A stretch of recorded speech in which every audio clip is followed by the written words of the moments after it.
今天我们有幸为您播出其中一场精辟的开示，主题为师徒之间节目楞严经4决定清净明慧的断偷与断妄语7集之一。2018年12月23日以英文开示于台湾新地，台湾又称福尔摩沙。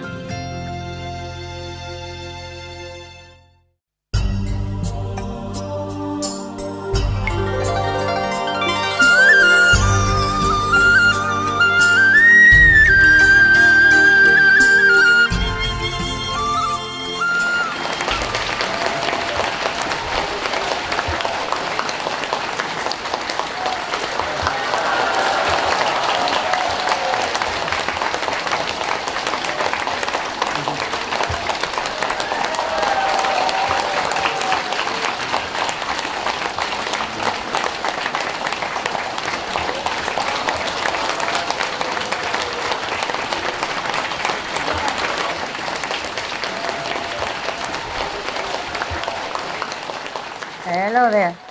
Your beautiful grandma is here.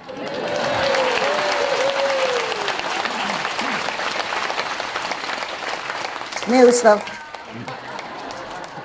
Bling bling. Bling bling, Fred. You know. Right.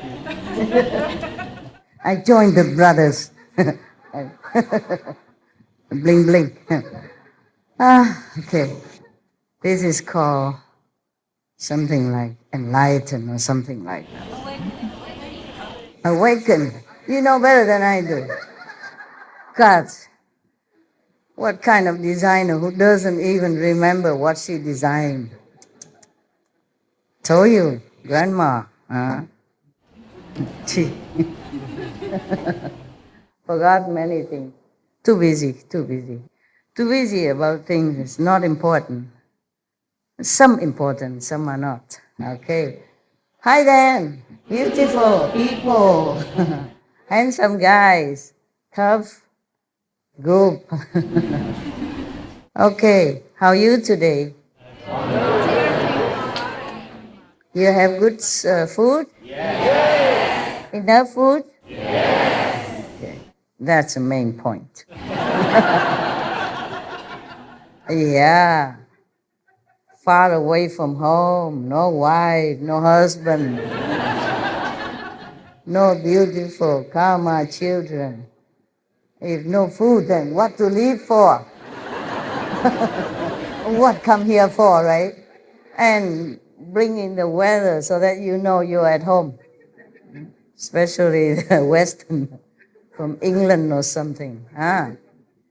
This weather we don't need, okay? They bring all kind of presents, you know. Present I don't always want to have. Okay, now get down to business. No matter what, I have promised you to read you this sutra, so I do it. I'm just wearing this so you know I'm getting old. There's no doubt about it. I don't know, when I see you I feel okay. Better. But when I'm at home, I don't want to go nowhere.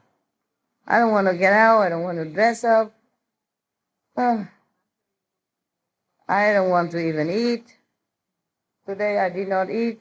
My lunch or breakfast, they took it away. When I first came here, I told them, okay, make me a kitchenette, you know, just outdoor. I like it to cook under the sky. Okay, fine, I had one. Very simple. Just though the electricity that you plug in, turn the knob, voila, cooking, right? Sometimes when I don't eat the food, I eat the whole day waiting there, it's too cold. I warm it up a little bit. Or I warm some medicine, yeah. Okay, it's all good. I say, oh, I'm happy. Very simple. Just one little, like something that you put the balls and the stuff in there. Shelves, yeah. They put balls and chopsticks and stuff. Okay, wonderful. And a little electric cooker with the 2 pots on it. I'm happy, yeah. Exactly what I want, simple life. because my life is complicated already. I cannot just play with them. These push it button and push that button and push that one again, and then wait until it glow. You know, I'm just turning the knob. Simple. It cooks us the same. Yeah, why trouble? It's modernized, you know. I am not very I'm cave woman. Remember caveman? I just sought out the cave a few days ago only. The cave tradition is still hanging on, you know, all over. I'm just wearing this so you know I'm civilized, you know. I left the cave behind. Huh? Oh yes, of course. When I see you, I look good. I feel better, yeah. I guess because of all of your eyes and heart, expecting great things, you know, from the master. And this energy, you know, kind of, how you say, boosts me up, lifted me up. Oh, thank you for your lifting me up. I could do with some uplifting. Okay, now let's get down to business, serious business, Buddha business. We should really thank the past masters, monks and nuns and scholars who have taken time to record the Buddha's teaching after the master's nirvana, and also for the past and present persons, lay or monks or nuns who have really dedicated themselves, sacrificed their time and precious health or under any difficult situation to translate this so that I can read it to you. And we have to thank them. And may they be blessed forever by all the Buddhas, past, present, and future. May their merit be immense. May they be liberated forever. Thank you.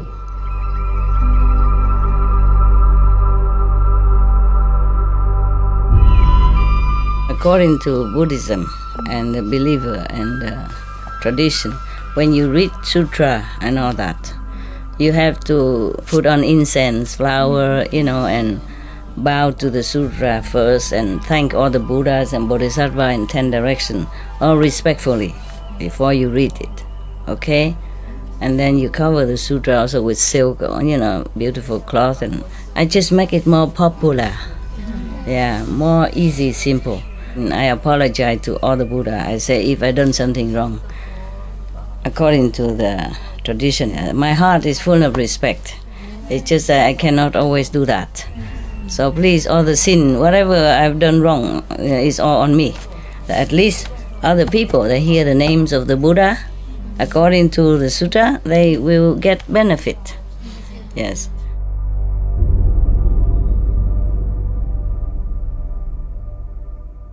Okay, yesterday we were talking about the Buddha saying that a monk, you know, real monk, should not wear any silk, should not wear any leather boots, yeah. In his time already had boots, silk, and furs. Furs, you say it here, yeah? Okay, camera, zoom in so that they know I'm telling the truth. Zoom, zoom, zoom, zoom. You see this one, this part? Yeah, Buddha said everything here, okay? All right, yeah. Buddha said so many things in here that could offend many people, offend many businesses, just like I do. Maybe that's why some people say, this is not a Buddhist sutra. It's not Buddha who said that. Nonsense. If Buddha didn't say that, who said that? Huh? I wasn't there. Was I? No, we were not there to tell people, be veg, go green, nothing. It was the Buddha who said this. That's why I said to the team, put the Buddha vegan, not vegetarian. Vegan. Was a lot of Jainism. Mahavira, he was also vegan. He even advised, not allowed, but he advised his disciple to not to even eat root, not to dig the root to eat it, because it might hurt the worms. You know, the worms in the ground. There are some roots that don't attract worms, so you can eat. But there's some root maybe attract worms, and by the digging, maybe it will hurt the worms. You know, all the masters are so compassionate like that. Yeah. Are you Hindu or sister?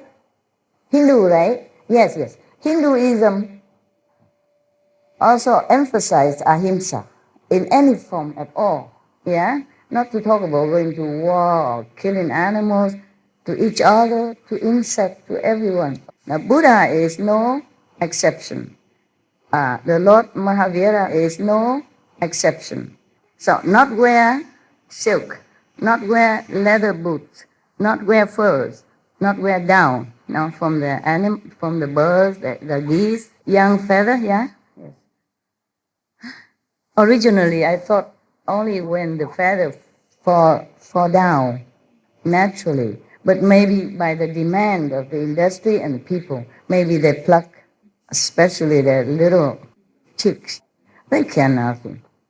Chicken, if it's a male, meaning no more, cannot produce eggs, they just throw them in the drain and then just grind them and then die. Oh, I cannot sleep for many nights thinking of this poor chicken.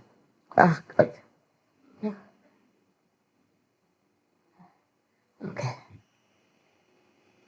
So you don't even consume milk. I mean, the monks, yeah, the Buddha talking to the monks now. Not even cream. Cream is from the milk, yeah? Not that kind of cream. Not soya cream or soya milk that we are using nowadays, because it's vegan, it's okay. And then butter, non-vegan butter, is made from milk. You know that, right? Yeah, in the old time. They churn the milk, make into butter and cheese. Yeah. But in the old time, even then, the Buddha was already very strict, yeah? In the old time, they don't have this kind of industrialized animal farm. They don't confine them into little cage until they could move no more and all that. And still the Buddha said no.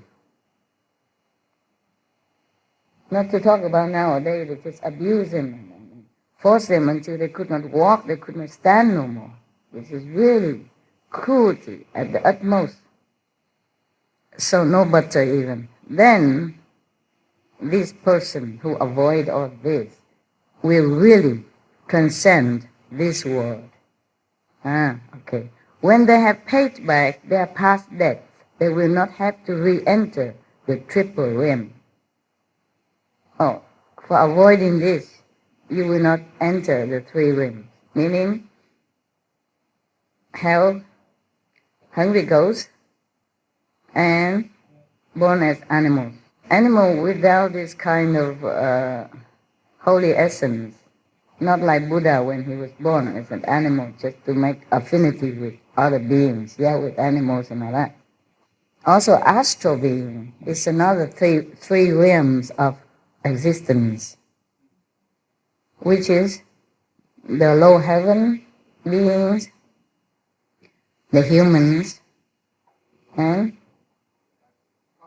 astral beings, yes. But don't say that all the astral beings are low and bad. No, just like if you read the book from Yogananda, his master, Sri Yuksawar, Giri, he's in the astral world just because he was appointed to be there to teach, the astral beings. These astral beings could be his former disciples also who has not been able to ascend further. Yeah, and the master, of course, will continue to stay there to teach them all the way up to the 5th level. Okay, that's why Jesus promised, I will never leave you nor forsake you till the end of the world. And many words, not just this word only. So this is the promise of a real master. This is true like that. But hurry up, okay? Don't stay in the astral level. And thinking, master will come and take me anyway. It could take long, long eons. And you see other brother and sister on other religious group passing by you with flying color, and you're sitting in the astral world and thinking, when will I get up there? When? When? When? It's just like here. If here you don't practice diligently, you go up there, it's the same. If you don't practice diligently, then just staying there. It's like when we study in the class and we are lagging behind. And if you're lagging too long, then maybe you have to be recycled again so that you become human or others, so that you can continue to learn, maybe with other masters if you're lucky, if you have enough merit. It depends on what you want, really. All right. So now, being a vegan, avoiding all animal byproducts, doesn't give you complete liberation. The Buddha said only he will transcend this world, not S, world, and with a D, okay? Meaning, okay, you be able to avoid the hell, the being hungry ghosts, or be reborn again as animals, you know, like domestic animal, working very hard. I told you the story about a soul who's born in different animals, and when he was born as a horse, he also fed up. He tried to kill himself. Remember all that? No, I don't think you do. It's a long time already. If you have to listen to all my lecture, I think you will grow old. It's a big bird here. All right. He tried to kill himself as when he was animals, different animals, but he never succeeded. Even if he succeeds, he was born again in another animal, and then try to kill himself. But no use. Your karma have to last until the time's up, having master or not. Even the Buddha, he mentioned here, maybe later. Yeah, not here. After, we have more to come. You see that? You see how long it lasts here? Huh? You see how much I have to study, do my homework for you? And before that, I do homework before that also, to check out anything else. And then I keep reading and I lost the pages. Oh, I just keep looking again. Where is that demons? Where is the demons? Because the Buddha was talking about demons. Understand that possessed practitioners when he or she not vigilant enough. Okay? And then I lost the page because I keep reading, and then I forgot, and then something, or maybe dogs barking, or somebody bugged me, somebody or something, and I forgot my page. I come back to keep looking many hours until I find it. There's no index here so that you cannot find where is what. Oh my God. A lot of fun, eh? For you. Very funny. The Buddha also asked them, why? Is it because when one wears something taken from living creature, one creates condition with it? Just as when people eat the 100 grains, their feet cannot leave the earth, the ground. Meaning, in the beginning, why Buddha say this? In the beginning, in the other kind of sutra, I don't remember which one, the Buddha mentioned that. In other kind of sutra, when the Buddha talked to someone else before, long time ago, long before this one, and the Buddha mentioned that in the beginning, when this world just began to form, yes, and there was empty, vacant, and then the Brahman being came to establish his throne here, and then he was lonely, and he was thinking, oh, I wish some other beings would join me, and then slowly other beings would join him. In the beginning of that primordial time of our world, these beings, they don't need to eat anything. These beings, they don't eat anything because they came from the third world or second world, yeah? Or even astral world, and they don't eat anything.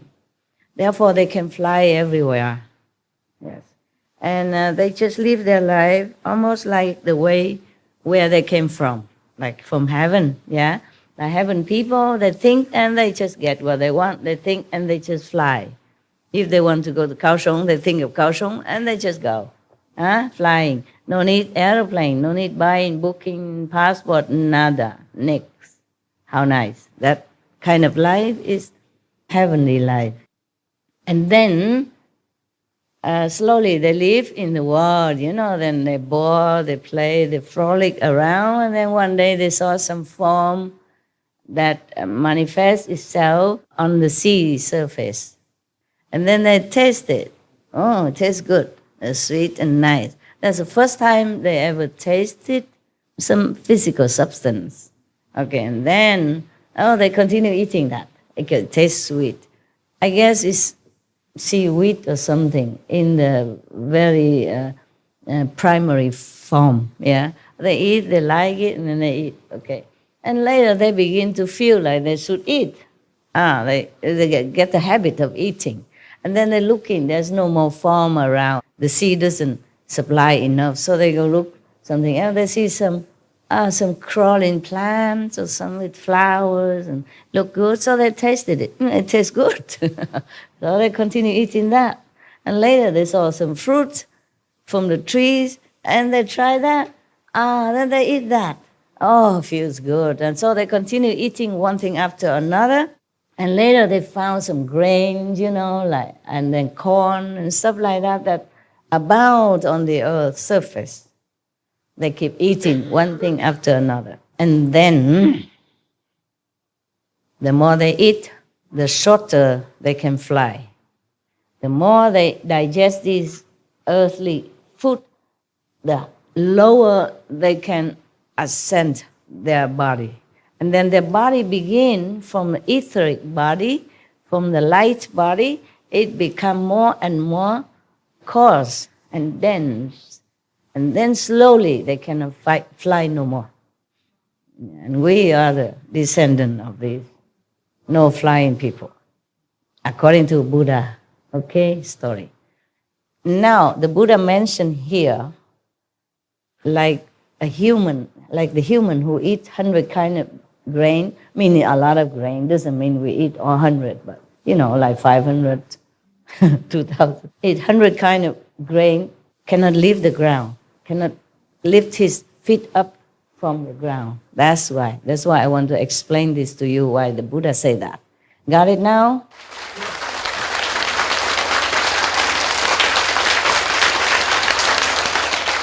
And then, it doesn't end there. After that, they eat the grain, yeah? And in the beginning, the grain is a big, huge kind of round thing. Like, the rice, for example, a grain of rice is as big as, I don't know, maybe a few meters circumference, round like that. And then at the time, whoever needs to eat, that grain will just roll and roll to the door of that person. But later, they keep eating too much and the grain becomes smaller and smaller. Maybe the merit has diminished, until smaller size. And they become more and more human, earthling-like. So the grain becomes smaller, so they will use it and then it's scattered on the ground and they grow into smaller grain, But nevertheless, it grows a lot. So more than enough for everybody. And they grow other things, they fruit, vegetable, fragrant herbs, all that, Everyone, they grow on the field. Everyone wants it. They just go out and get as much as you need, Tomorrow go get again. And then slowly their form change from like a genderless, becomes, they are different. Depends on how much you eat. The more our ancestors eat, the less beautiful they became. And then their form change. Depends on what they eat or how much they eat. They change into men and women. And then it becomes the desire be born out of these, the different shapes. And then they begin to do things to each other. And then everybody else who doesn't do it yet point at them and say, how can they do that to each other? We're brother and sister. Oh, that's very bad, very bad. And they begin to then hide themselves. They start to have to find some place to hide. Then they start to live in cave and all that.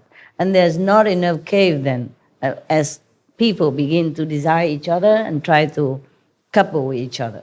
And then so they build houses, and then they need land, and then they begin to possess, this land is mine, and then put fence around it.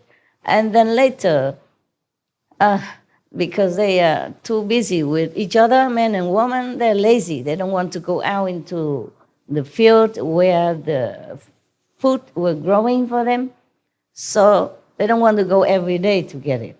Yeah.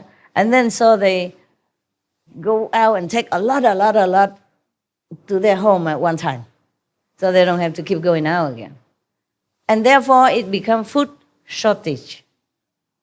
Yeah, and then they begin more and more trouble, conflict and fighting, and then possessive, and then begin to say, this piece of fruit land is mine, that is mine also, I harvested yesterday, today will be mine again, next week, next month, next year, all mine. And then it begins the trouble, fighting, competing. And then the government are born. Because somebody has to interfere with all this fighting and arguing and quarreling. Okay, and then you have police, and then you have army, and then etc., etc. And we inherit all this until now. So, now you know.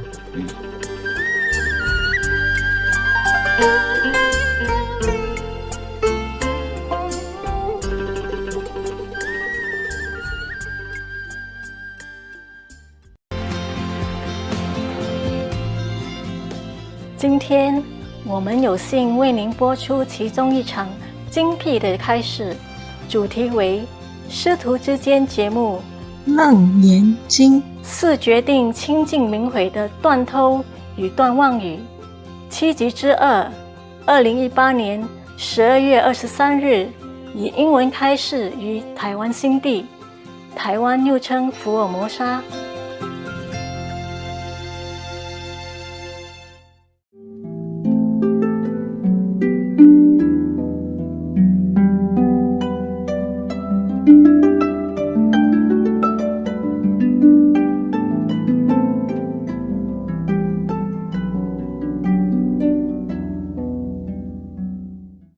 So, the Buddha continued. This is Buddha talk now.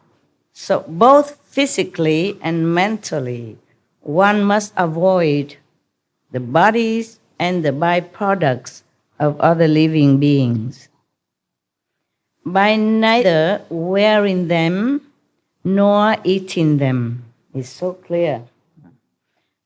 I read word by word, yeah? It's not me, yeah? I say that Buddha said, I say that such people have true liberation. Then finally, they also have liberation if they don't eat meat. I guess if they don't eat meat and wearing animals or using animals' product, then they are at least liberated from the 3 lower incarnations. And then because they continue to do that, they have no more bad karma, very little karma. Then when any master comes, they would be able to find him. The master will find such a pure and karma-less people to save them. Then of course finally they will be completely liberated. Yeah, sooner or later. So that's why the Buddha say that such people have true liberation. The Buddha said, what I have said here is the Buddha's teaching. I mean the saint's teaching. Not just him teaching, but him in the lineage of the saint. The Buddha's lineage, the saintly lineage. What I have said here is the Buddha teaching. Any explanation counter to it is the teaching of Papayan, I mean the heretic, or atheist, not true teaching. Further, now Buddha explained something else, some other precepts, okay? We had, purity from lust, no more lust precept. And now a killing precept, we just done. And now Buddha continued to expound further about the non-stealing. So Buddha said, further, Ananda, If living beings in the 6 paths of any mundane world had no thoughts of stealing, they would not have to follow a continuous succession of births and deaths as well. All these precepts are paramount important so that you can be liberated, at least from a lower birth of existence. And then slowly the Master will take you up higher.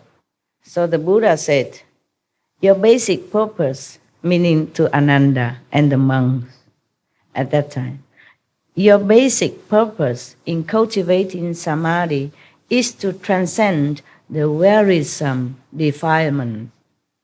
But if you do not renounce your thought of stealing, you will not be able to get out of the dust, meaning this kind of dusty world, the earth, yeah?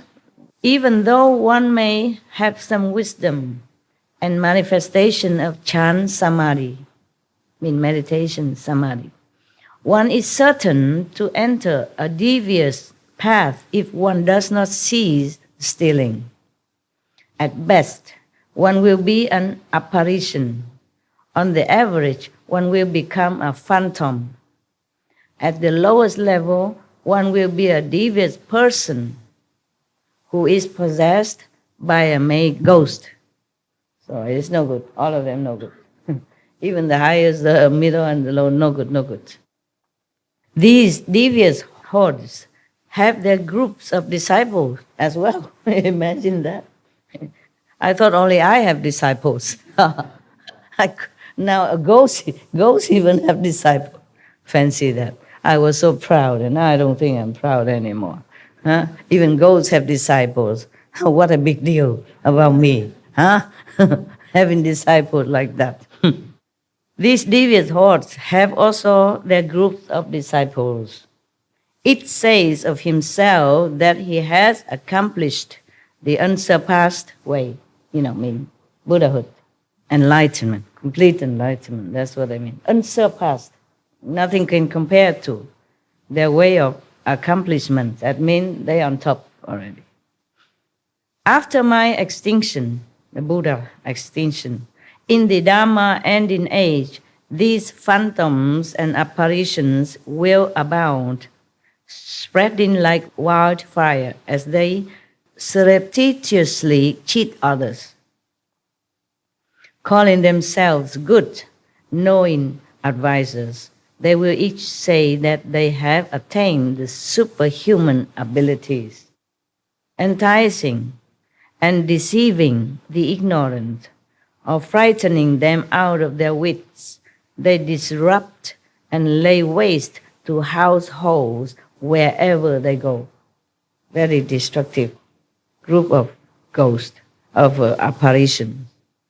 I teach the bhikshus to beg for their food in an assigned place in order to help them renounce greed and accomplish the Bodhi way.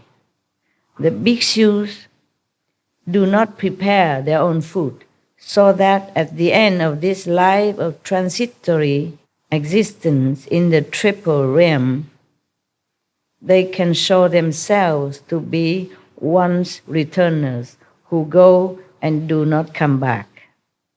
In this case, the Buddha means triple realm, meaning this world and a little bit higher, to the Brahma. So when you pass all this world to pass the Brahma realm, then you are truly liberated forever. So in this case, if the bhikshu, the monks, do whatever the Buddha has listed above, then he will surely be liberated. Yeah. And see, they never come back. Yeah. Once returners who go and do not come back. Okay. Then why does he say once returners? It could be that they have returned already into this world one time only. Yeah, already they exist already as a human, as monks, but they will never come back again. If they go up to the higher level, they will never come back again. Truly liberated. Okay, got that. How can thieves put on my robes and sail the thus come one, saying that all manner of karma one creates is just the Buddha Dharma. The Buddha means that these people, the one who are not worthy of monkhood, the one who doesn't keep the precept, and just put on the robe, look like a Buddha or a monk, and cheating others, selling the Buddhas even. Meaning just repeat what he said, but don't do anything as the Buddha did.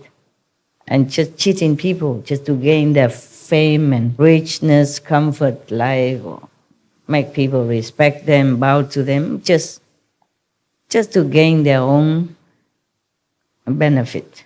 So the Buddha warned the people about this kind of monk, just the same like Jesus has warned his disciples and the later generation that beware of the wolf in lamb clothing. Yes. After Jesus died, there may be a lot of wolves like that proclaiming his teaching for their own benefit. Well, it's kind of true, because even within religion, same religion, there used to be some wars and a lot of bloodshed. Remember, in the name of God, same religion, not like different religion even. And still the same, many recently as well, yeah? Up to the recent years, still in the same name of the same religion, same God, fighting, bloodshed. Oh, what a sad thing.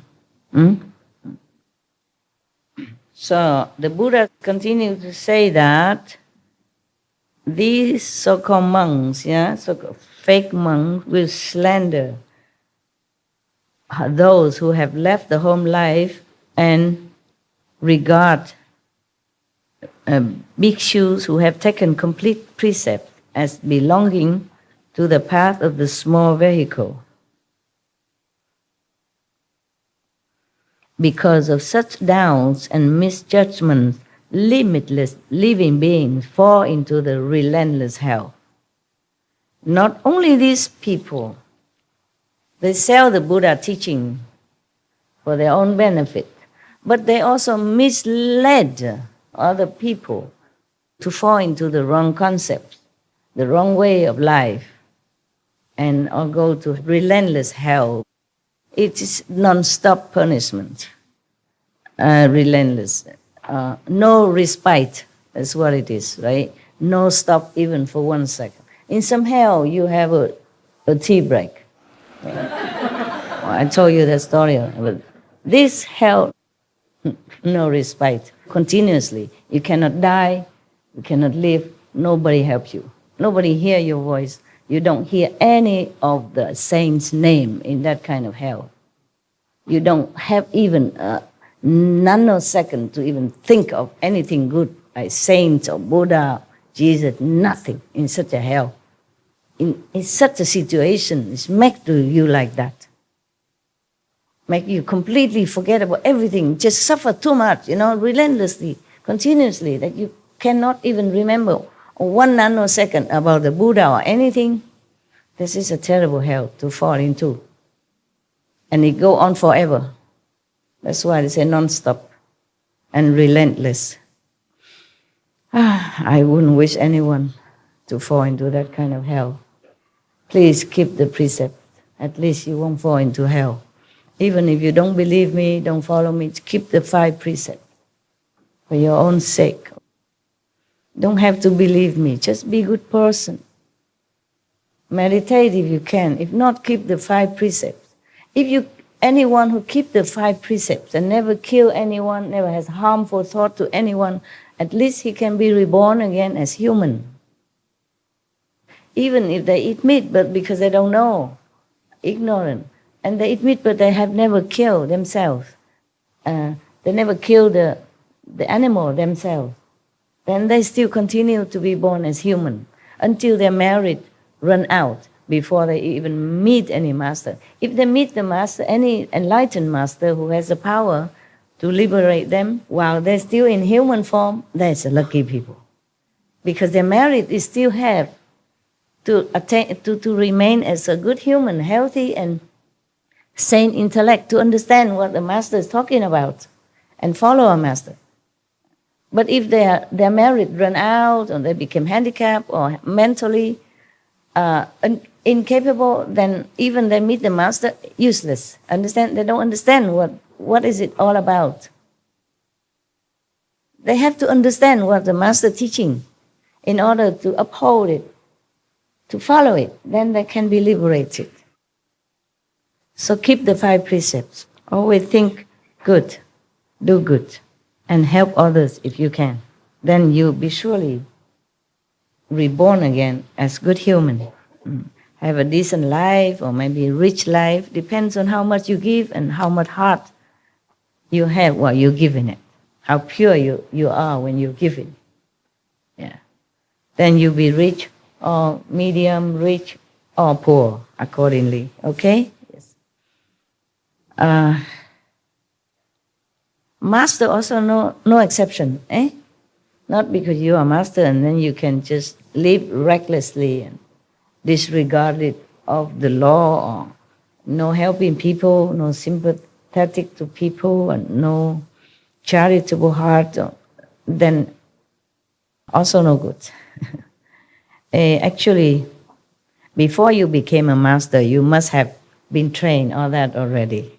Otherwise, you couldn't be a master. What I meant is, even you have become a master already, but your karma in the past life, you have not paid, still have a little bit, then it will double, triple, 100 times more, so that you suffer more than normal people. Okay, I say that bhikkhus who, after my extinction, have decisive resolve to cultivate samadhi, and who, before the images of thirst come ones, mean the Buddhas, can burn a candle on their body, or burn off a finger, oh God, or burn even one incense stick on their bodies, will, in that moment, repay their debt from beginningless time past. Okay. They can depart from the world and forever be free of outflows. Outflow means fault. Though they may not have instantly understood the unsurpassed enlightenment, they will already have firmly set their mind on it. Now I want to explain to you something. Burn the candle or burn the incense on your body. That was because Buddha is not there anymore, okay? And some people are so earnest, want liberation, so they do some kind of little sacrifice on themselves. Therefore, if you became a monk or nun in a Mahayana tradition, just like I did, they put some incense on your head, to burn it. I still have 3 holes here. Some burn even more, but 3 is the minimum, just because of that. Because it's believed that if you do a little sacrifice like that, you will be free from sin. If you set your mind truly, firmly on the path of renunciation and to help yourself and sacrifice for others. This is a symbol of sacrifice and disregard your comfort for other beings in the future. Because to be a monk, your ideal is to liberate others, to help others to understand the holy teaching, not for yourself only. So anyway, some burn more afterward. But at the time of ceremony, for being a monk or nun, they give you 3 burning incense only. It burns until your skin burn off. The incense is small like that, okay? And then it keep burning until it burns to your skin. And it did hurt. And if you want to burn more, you do it at home. Because at the time of taking the precept, the full precept to be a monk and nun, there are so many people. So there's no time to burn more for you. But you can do that more at home. Of course, your head are all shaved already. So it's only the skin, the tender skin. And you burn where the most tender, right in front here. That is a symbol of self-forgetting, self-dedication, self-sacrifice. So that you remember that you must do everything you can to help others. Okay? Right. So that's why here. Okay, I explained that to you now so you understand more. Huh? Yes. So if you want to become a monk or nun, for example, like that, in this Mahayana tradition, you have to be vegetarian. Yeah. And you have to burn your body, your head somewhere. Head is easier for them because the head is shaved clean before that, and then they put incense, it burn until it burn your head, your skin. And then after the incense has burned to your skin and the incense has no more burning, it's only ash, then they will take the ash away and they give you some cool watermelon to put on it. And they take care of you very tenderly, though. Very nice people. So that's the Buddha say that. The Buddha gave many methods to purify yourself because he knows after he left, they might not be able to meet any other master. Even if you met a master, you will not understand it, you will not know. So if you continue to follow the Buddhism, and if you do this and that, then the Buddha will also be connected and help you somewhat. So it doesn't matter which tradition you follow. The original master will also try to help you. It's just the problem is a human that rejects it.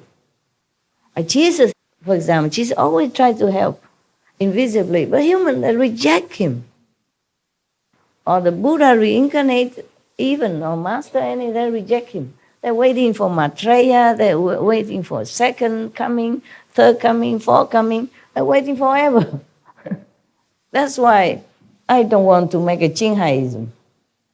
Because if I registered our group as an ism, then we have more privilege, more easy access, more easy. Doing anything is more easy because we are religion. Nobody can touch us. But we are just an association. Even then, people still think I'm trying to do something. Oh, I am trying to do something. I'm trying to awaken you and other people, whoever I can. But it's very difficult for any master to come down. After any master come down, they make a cult out of it. They make an ism out of it. And then the other master come later on, or the same reincarnated master have problem, by his own teaching, previous teaching. I told you before, in my ashram before, Sihu or other place, I don't have any building. I use my money for helping the poor, the less fortunate than us. Yeah? I told you because you still have a home to go, right? And homeless people, they don't have. The disaster people, they have nowhere to turn to.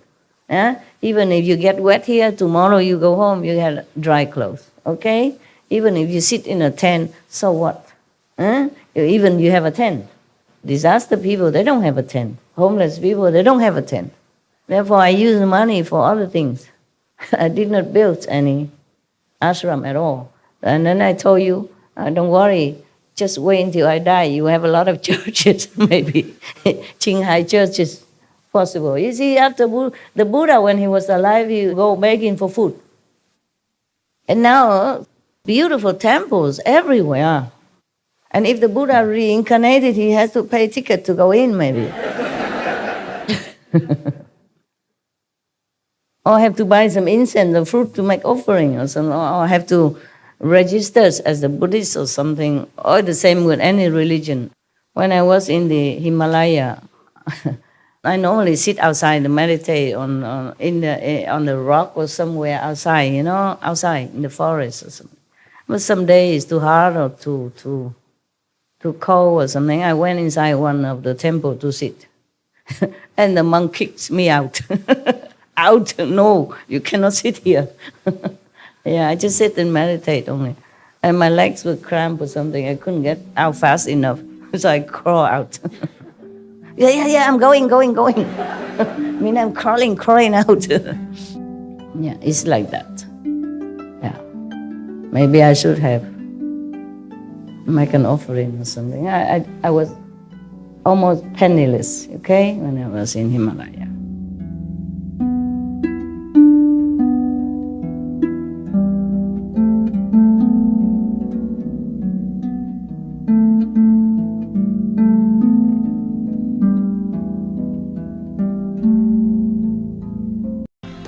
Hoy tenemos la bendición de presentar una de estas inspiradoras conferencias titulada El Sura Gama Sutra. Las 4 instrucciones claras e inalterables sobre la pureza, abstenerse de robar y mentir. Parte 3 de 7 entre maestra y discípulos, dada en inglés el 23 de diciembre del 2018 en la Tierra Nueva, Taiwán, también conocida como Formosa.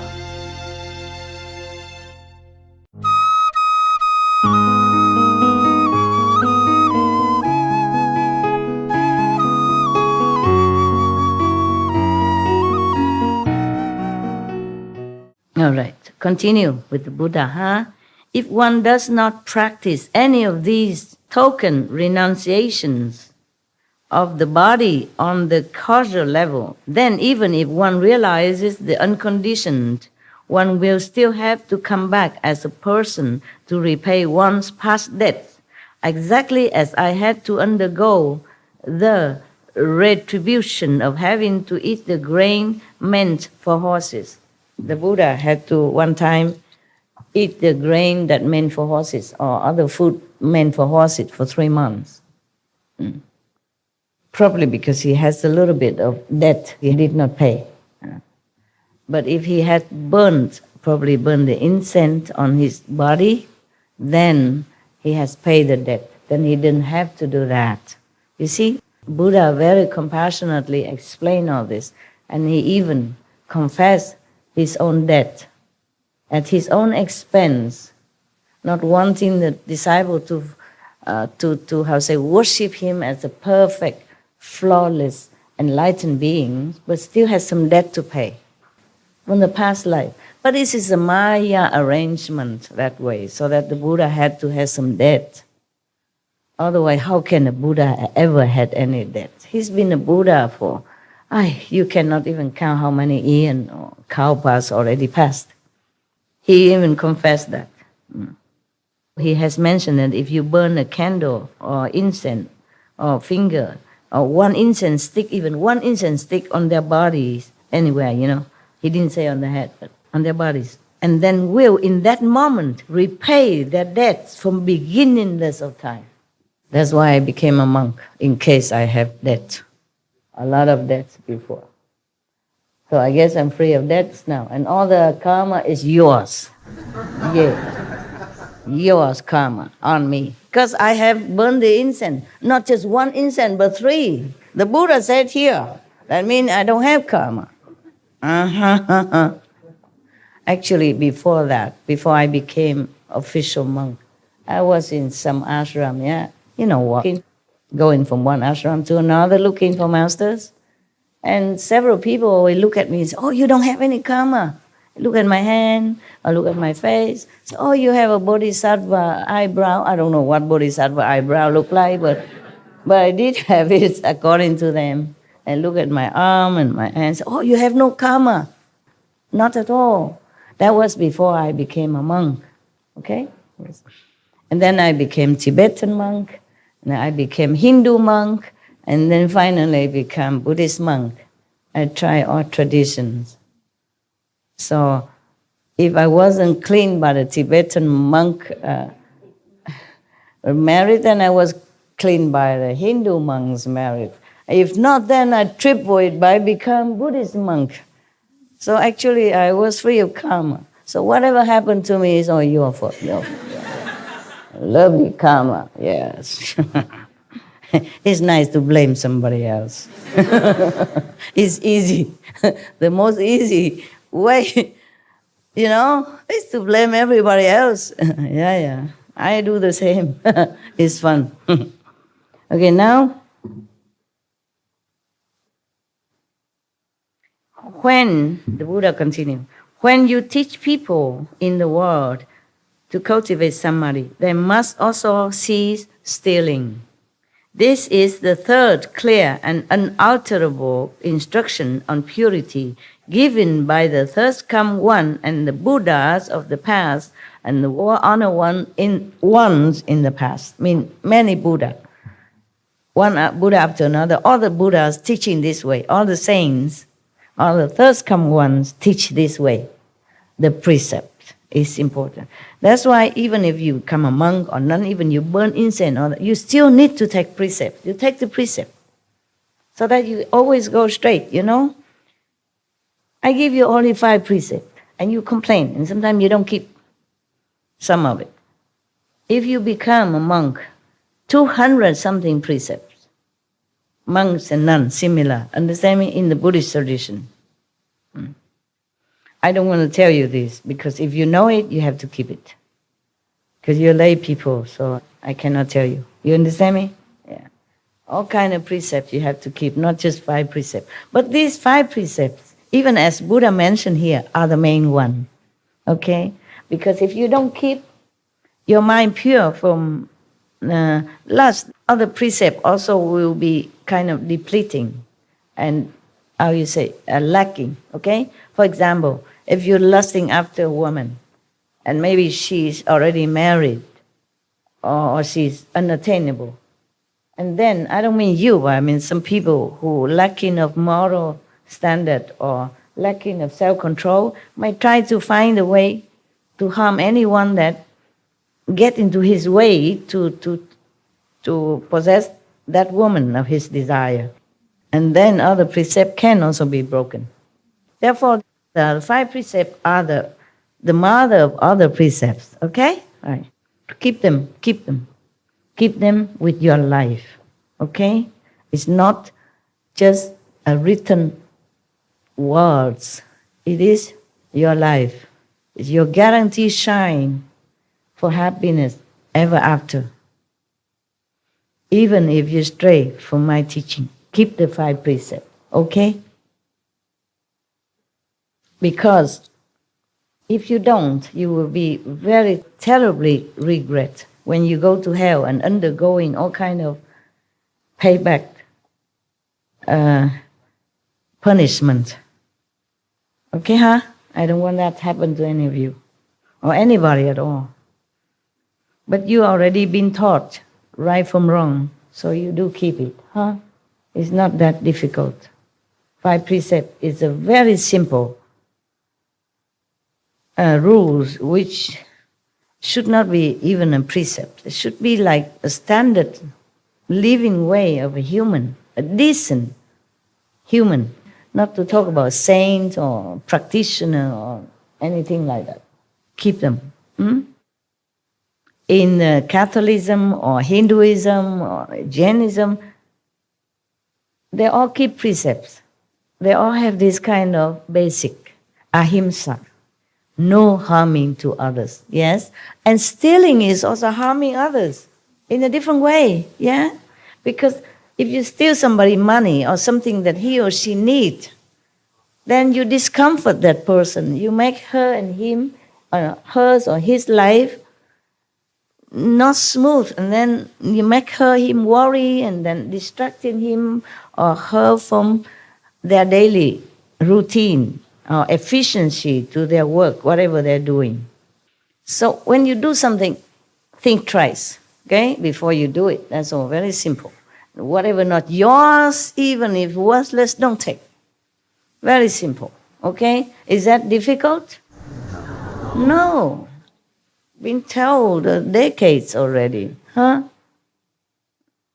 The Buddha tell Ananda that when you teach people in the world to cultivate samadhi, remember, because Ananda asked the Buddha, how in the future can I help all the beings, even though I myself are not very highly developed, I'm not, maybe not saved yet, but I want to save others. I want to try. So the Buddha teach him all this, yeah? So he continued to say, when you teach people in the world to cultivate samadhi, meaning after Buddha is gone, nobody there, then if you want to teach others and teach them all this, all the above mentioned, regulation, precept, principle, okay? And plus, if they want to cultivate samadhi, they must also cease stealing. Yeah, don't steal anything. This is the third clear and unalterable, uncompromisable. That is the real truth. Nothing can replace it. No killing. No unethical sexual relationship. Okay? No stealing. Even if you're married, you have to, I would say, taper off. The master in India, even they are married. Many of them do. Yeah. Because they're married already before they became a master. Or even afterward. But they have couple interaction only 3 times a year. Just to make children. To do the tradition family. That's all. Not because they're lustful after that. Just kind of duty. So this is unalterable rules of the universe that you must keep in order to be liberated, with or without the Buddha presence. Now, therefore, Ananda, if cultivators of chant, samadhi, in meditators, do not cease stealing, they are like someone who pours water into a leaking cup and hopes to fill it. I mean, useless. Useless. You waste your time. If you pour water into a leaking cup, will the water stay inside? No. So if you don't keep these basic precepts, then no matter how long you meditate, it just keeps leaking out, gone to the Maya power. The Maya will take it and use it to harm you and harm others as well. He may continue for as many aeons as there are fine motes of dust, but it still will not be full in the end. It's like that. If you don't keep the precept, forget your samadhi, forget your meditation. Useless to you. That's what the Buddha would say. All right, I say the same. In Thailand, there was one sister. She heard several disciples during meditation, seeing the vision that I was the King Rama V of Thailand. It's not my fault if they saw I was King Rama of Thailand. Understand me? Even if I was. Then she criticized me. Yeah. She said that according to her, any decent man will marry only one wife. The King Rama maybe have more than one wife. I can't remember. Maybe I'm not King Rama. I don't remember how many wives I had. If I did, so what? Okay? So I told her, even if King Rama or I married 100 times to 100 women, 100 men, I'm still enlightened. And I'm still in focus of enlightenment. And I'm still in heaven. Even Master had to pay some debt, okay? Maybe not for the Master himself, but for the disciples, okay? That's number one, okay? Like the Buddha has to eat the horse food, okay? Actually, in some other karma, in some other sutra, they say because of disciples' fault, disciple karma, that he had to do that. And no matter what, okay? There's a Master business. Your business is just to take your precept, keep it, meditate, and be good, okay? Now, for the poor King Rama of Thailand, he was very famous, very beloved by his people, and he did a lot of good things for Thailand. Very beloved king. And any king who married once or twice or third times, it is tradition, it is obligation. Because in the old time, that is the king, you know, they have to marry and have a lot of princes and princesses, so they can fill the post here and there, married to the neighboring countries' girls, princess or prince, to tighten the friendship, coalition with neighbors. That's how they do it, okay? Not necessarily that the king likes it. And you don't know what the king's heart problem. He may have many wives or concubines, but it works like this. Every night he had to pick up from the unknown, card, okay? Like, for example, I have 2, 3, 4 cards here, okay? Or 100 cards, whatever. The name is written here upside down. So I don't see what card, what name of the concubine is coming tonight. I just pick any. Oh, Elizabeth. Ah, okay. And then the eunuch will bring Elizabeth to me, all wrapped in blanket, ready for business. Understand that? Okay. So the king don't even have any emotion involved in hundreds or how many hundreds of concubines. Just a job, just a work. Whether or not he likes that Elizabeth or not like Elizabeth. Fancy sleeping with somebody you don't like. Every night you have to do it. You don't even know her. You don't even know him. Fancy, huh? You like that? No. No. Even if you like women, you can't just like that all the time, right? It's like a job. And woe to any king who favor just one concubine. Then sooner or later his kingdom falls. You can see that in history. I don't know if your history, but China, for example. Like the Tang, the king of Tang, Ming Huang, he fancy one concubine. He loves only one. And later they hate her. They kill her. And they kill him too. His kingdom gone because of one beauty. Similar everywhere.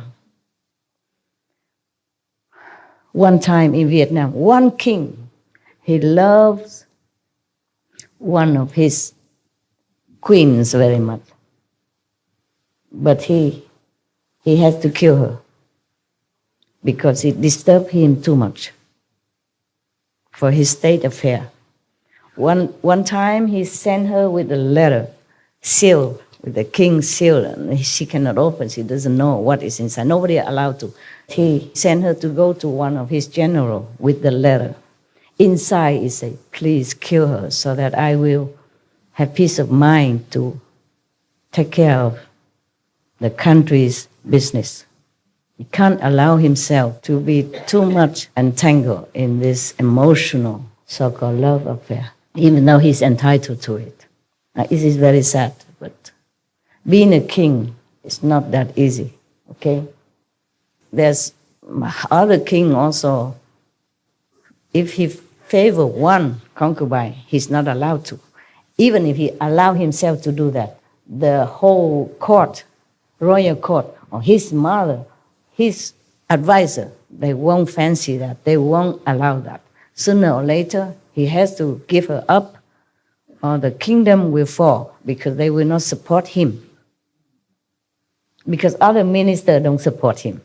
Other family, powerful family in the country who offer their daughters to the king will not support him. Do you understand? Yes. Because their daughters are neglected. And the king will not fair to all of them and fancy only one. Then all the people will slowly fall off their favor. And then the king is alone. And with the queen who's being envied, jealous, hated, want to destroy. And then sooner or later it fell. Many times in the history of China, especially like that. You read them, okay? And you know. So to criticize a king of having many wives is not fair anyway, okay? Whether or not I was King Rama or the King Rama have many wives or not, who cares? You have to see more, bigger picture. You can't just point your nose into the toilet alone in the house and say, oh, this place stinks. The toilet stinks, but not the whole place. The king, he has duty to his nation. He does everything or did what he can in order to uphold his country, to develop peace with all the neighbors. In order to do that, he had to marry his prince and princess to different countries' royalty. That was in it before. That's how they make peace and, coalition together to keep themselves strong. Therefore, he doesn't even know who's going to sleep with him tonight. It's just a card, you know? They give you every night a card. You just pick up one, and whoever comes will come.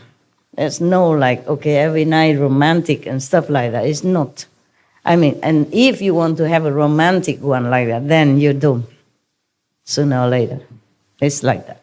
Because these ministers of the king, they love to give their daughter to be the king's favorite and concubine. Strengthen also their power, prestige, the whole family, like that. Even then, no benefit, but oh, the wife of the king, my daughter. Of course, any father wants that. Any mother loves that.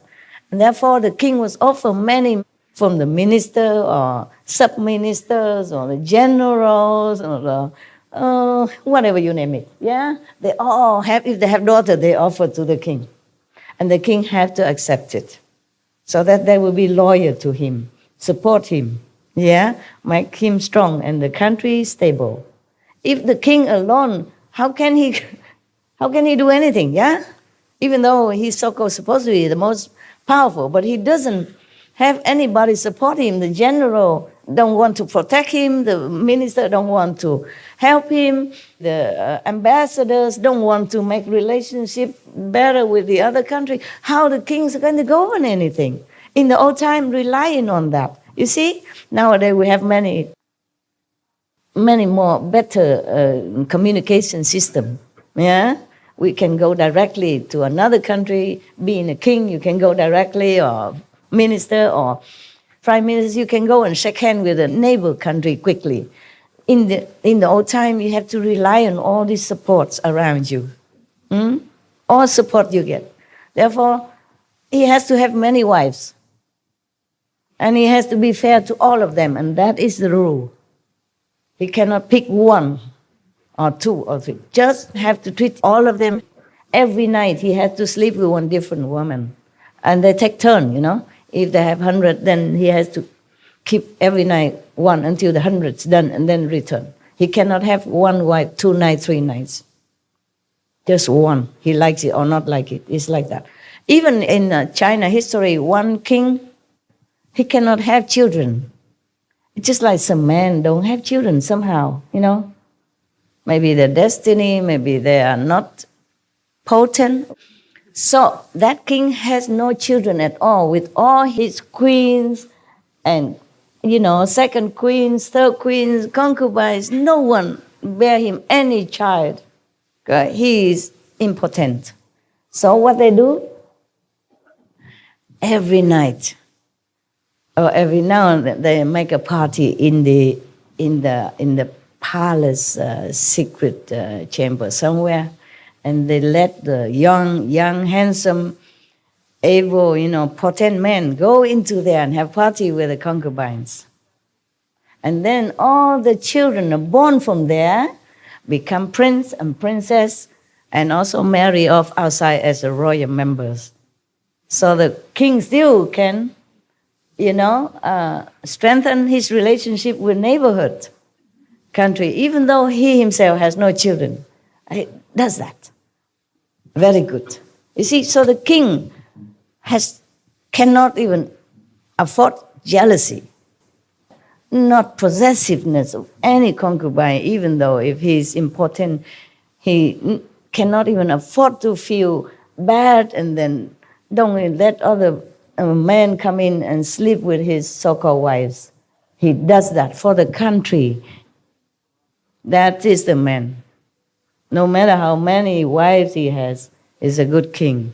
You capiche now? Yes. You have to have wisdom, fairness, and IQ, okay? Not just judging a little petty here, petty there, petty.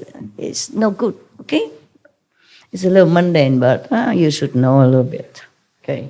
Being a king, you know, it's not that easy. Nowadays, king doesn't have to have many wives anymore. But even then, I remember some decades ago, one queen of a country cannot bear children, and the king has to abdicate her. And she has to be dismissed because she couldn't bear children. King have to have children. To continue the royal lineage is an obligation. Obligation. So some nowadays, even the prince is married to some lady even royalty or not, she has to bear children, and right away, almost right away after wedding. Before that, they can be boyfriend, girlfriend for years, but have nothing. After married, immediately have children. You can see that, you know that.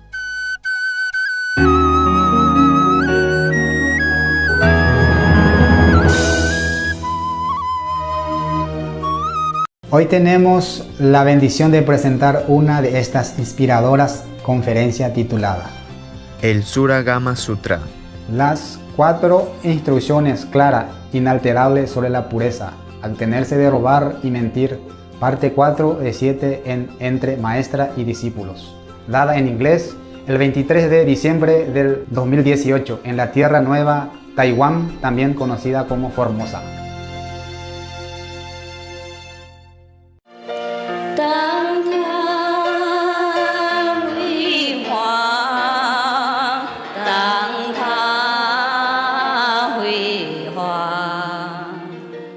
We go back to the precepts, not going astray from the precepts, okay? The Buddha continue. If bhikkhus, monks, do not store away anything. Bhikkhus is a Sanskrit term for monks, for renunciates, yeah? Mostly referred to as monks only. Bhikkhuni is nuns, okay? The one who take full precept, 200 something precept, okay? And the dress to at bhikshu, mean real monk, full monk. And the bhikshuni is the one, the same, okay? Otherwise, you can refer to as just monk and nun, okay? In this, the Buddha addressed the full monk, the high monk, okay? And at that time, normally in the old time, in India, we don't have bhikshuni. We don't have nuns. Nuns were not allowed in the monastery. It was before. And then after the Buddha became Buddha, his stepmother, or this stepmother, because his mother died at his birth, so the sister of his mother took care of him. And that mother wanted to become a monk also under the Buddha. And Buddha cannot refuse.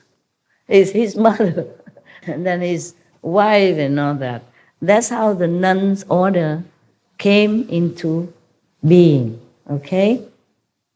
But the Buddha worried that because his mother is a queen of the country, highly positioned, respected, living in luxury and splendor, how is she going to be a humble nun, living ascetic life? Also, a nun is not easy in those days, They don't allow nuns because women, very inconvenient to travel around, to be alone, yeah? Also, we women have other things, other needs, yeah? And also, if mixing with monks, there might be other things, undesirable affection or thing might come about. So there were no nuns in the order of the Buddha, and at that time also. But the mother, how can he refuse? So he has to make some exception. But he said, even if you are the mother and the queen of the country, you still need to bow to the monks, no matter how young and how old his monkhood, okay, like how long he has been a monk. You still need to bow to them. If you accept that, then I will let you. The mother immediately bowed to all the monks. Yeah, and so the Buddha has to keep his promise. Same from then on, all the nuns in the Buddhist tradition, even though they took the full precepts and the full-fledged nunhood, just like equal to the monks, they still have to bow to the monk because of that. Not because the Buddha disrespect his mother, but number one, because she has to be humble, okay? To be a monk and nun, you must be humble. Otherwise, what's the use? You just sit there and take people offering and prostrating to you. Therefore, the Buddha make them go out and begging and all that, just to train humility and lessen greediness, yeah, and possessiveness. So being a monk and nun also has a very good advantage. You train yourself in some discipline. It's a very noble kind of lifestyle. Very frugal, very humble, but high living, high thinking, high enlightenment. And now, even if these monks and nuns may not study with me or something, I always, when I see monks and nuns outside, when I pass by in the airport or outside, I always make offering and always make obeisance to them because I respect their ideal. Not their body, but their ideal, their goal, the noble aspiration. I respect that. I always help. I always offer whatever I have in my pocket at that time. Anything. And pay very much respect, humbly to them. Because I think that kind of noble ideal of monkhood as nunhood is very difficult for anyone to follow. And if they can uphold it, they deserve respect. Whether or not they will be liberated or not liberated, I don't know who is high monk, who is low monk. I respect them all, okay? The ideal of life. You connect the pieces that we can't get from the Bible or the Sutra. We can read, and read, but we can't connect it the way you do it. Oh, really? Wow, I'm proud of myself. Thank you, Fred. Thank you. I don't know, it just come out.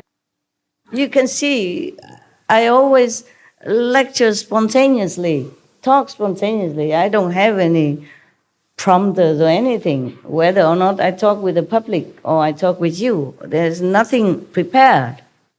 Well, it's something maybe you have to know or you should know so that it strengthens your resolution in your practice. Yeah? It clears some doubts in your mind. So when you meditate, you're more focused. That's also good for you, huh? One other thing, when people read the Bible, they can associate things with Jesus, but they cannot remember or they cannot associate it with any other master in any other way. And by listening to you and coming to know you and coming to understand what you're saying, now I can connect the Bible. And I really didn't understand it like you think you do, but I can understand it now because listening to the pieces you put together and the way you can hear one part and you don't quite understand it, but you can remember a scripture or two to connect everything. And this is what you've been able to do. You enlighten, that's why. Yeah. By listening to talk, you can also be enlightened. It's just one method of enlightenment, one of the 84,000 methods. Yeah. Yeah, some monks in the Buddha's time, just hear the Buddha's voice. He became enlightened, became arhat.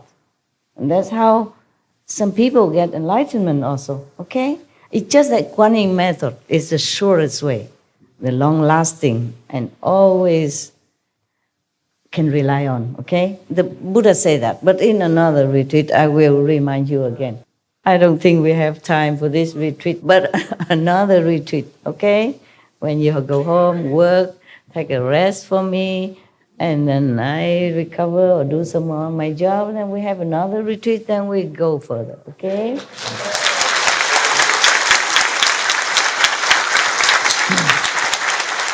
If I'm still alive, yeah? All right. Okay, now.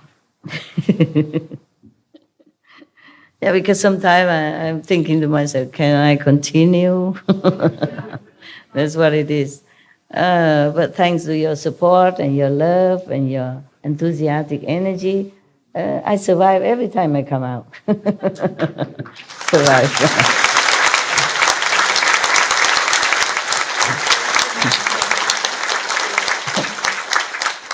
Yeah, by the way, I want to ask you, why did you cry yesterday?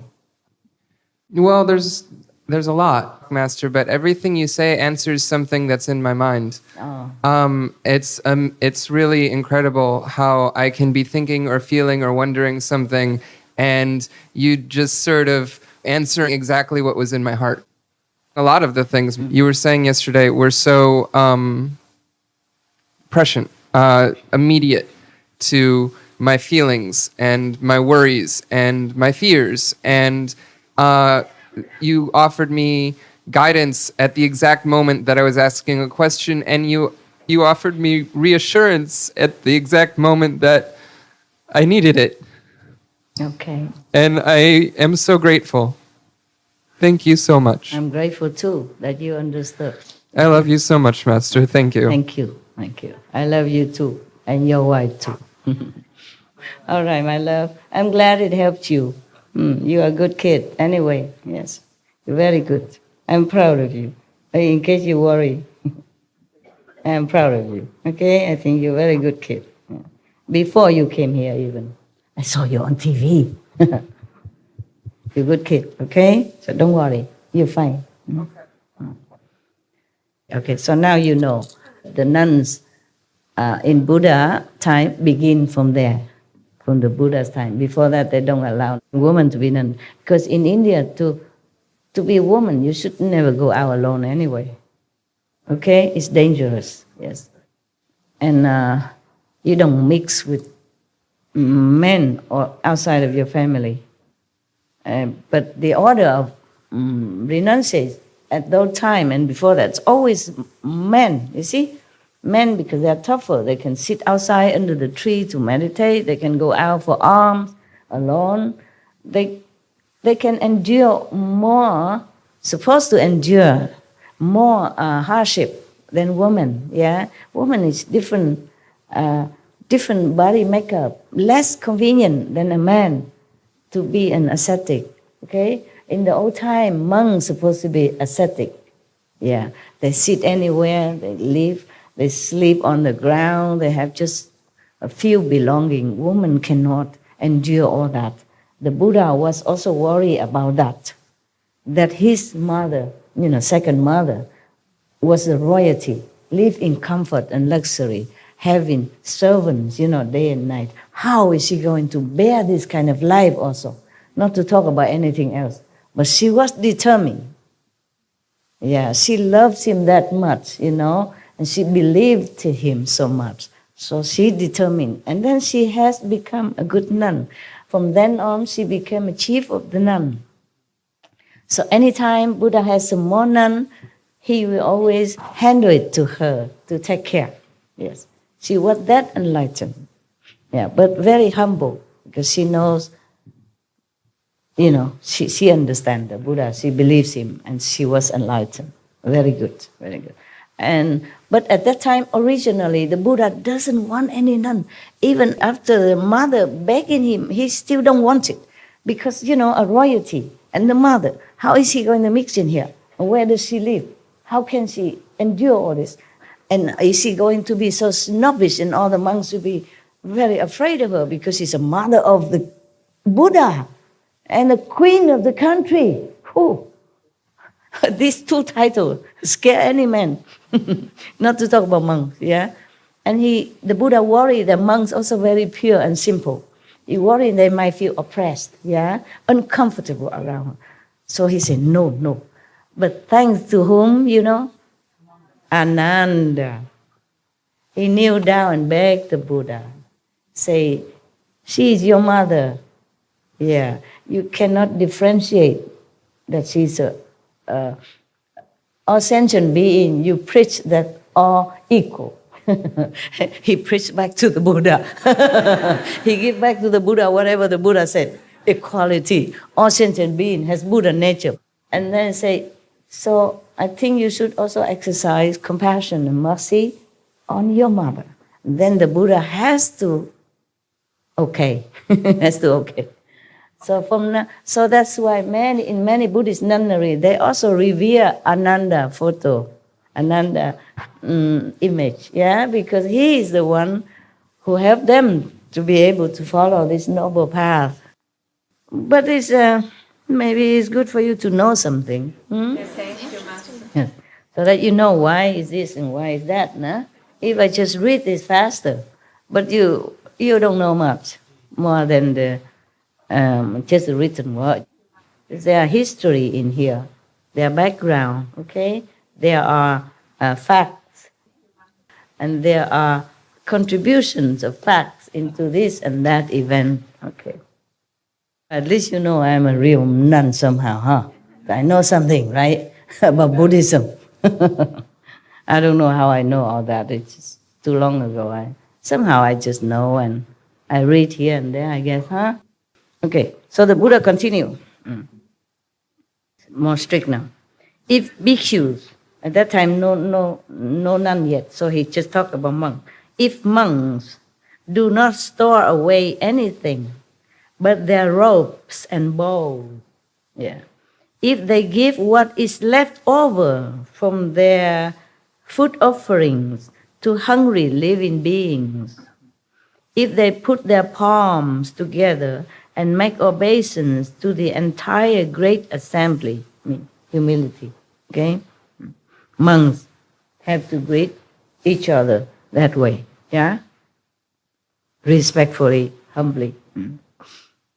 So, if when people scold them and they can treat it as praise, monk, people scold them, they have to think it's like a praise to them, meaning no feeling of rejection or displeasure, the feeling like they are helping them.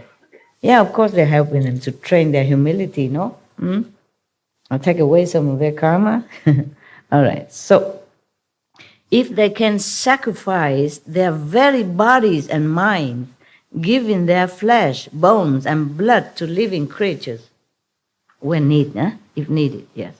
And if they do not repeat the non-ultimate teachings of the first come ones as though they were their own explanations, meaning if they repeat the words of the Buddha, they should not claim it as if it's there, like they're so wise and so knowledgeable.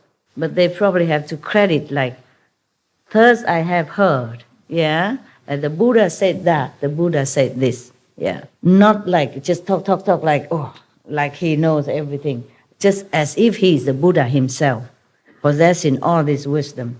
Then it's like also like stealing, pretentious and faking, like faking, as if they were their own explanation. They should not, okay? Misrepresenting them to those who have just begun to study. Then the Buddha gives them his seal as having attained true samadhi. If any monks, who are so humble like that, and who are so frugal and ascetic like that, and also never claim whatever teaching from the Buddha as if their own, were misleading those people who just came, who doesn't know who's who doesn't know that these teachings are from the Buddha, misleading them, let them think that this is this monk's teaching. Then the Buddha will certify him as attains true samadhi, means attain true wisdom, stabilization in his enlightenment, station. What I have said here, what I have said here is the Buddha's teaching. Any explanation counter to it is the teaching of Papir. As usual, he said that. Whatever he teach right here, right now, at that time, was from the saint. Truly saintly teaching, holy teaching. Anything else that is opposed to it is wrong. Ananda, though living beings in the six paths, you remember six paths? Low heaven, human, asura, hell, animals, ghosts, hungry ghosts. Though living beings in the six paths of any mundane world, you hear that? Any mundane world. Meaning the Buddha say that there are more worlds than just ours. See that? Yeah. All the planets, not just ours. We have been heard in that from your Supreme Master Jinghai, right? Now it is certified here. In any mundane world, just meaning in any earth like this, similar. If any beings in the 6 parts of any mundane world may not kill, steal, or lust, either physically or mentally, these 3 aspects of their conduct, thus being perfect. And they keep these 3 mentioned precepts. Yeah. Yet, if they tell lies, oh, this is the 4 now, the 4 precepts now. Okay, if they kept the 3 mentioned above, perfect, good. But still, if they tell lies, the samadhi they attain will not be pure. This is a 4 precept now. They will become demons of love, you mean this physical attachment, and views, and will lose the seat of the thirst-come one, meaning they will lose their wisdom, their seat of enlightenment to become Buddha. They cut it off. Wow. That means you will never become Buddha if you lie. Okay? Even. If you kept the 3 precepts above, no lust, no killing, no stealing, but if you lie, you still cannot be a Buddha. Oh man, that's very strict. Keep it, guys, yeah? As much as you can, huh? So maybe you can become 50% Buddha, 60% Buddha, 80% Buddha. Or human at least, yeah? Not running around in the vicious cycle of birth and death in a lower realm. Okay, please keep the 5 precepts. เรื่องหนึ่งชื่อว่าพระสูตรสุรางคัมสูตรคำสอน4 ข้อที่ชัดเจนและไม่เปลี่ยนแปลงในเรื่องความบริสุทธิ์ละเว้นจากการลักขโมยและกล่าวเท็จตอนที่5ของ7 ตอนในระหว่างอาจารย์และลูกศิษย์ให้ไว้ในภาษาอังกฤษเมื่อวันที่23 ธันวาคมค.ศ. 2018 นิวแลนด์ไต้หวันที่รู้จักกันว่าฟอร์โมซา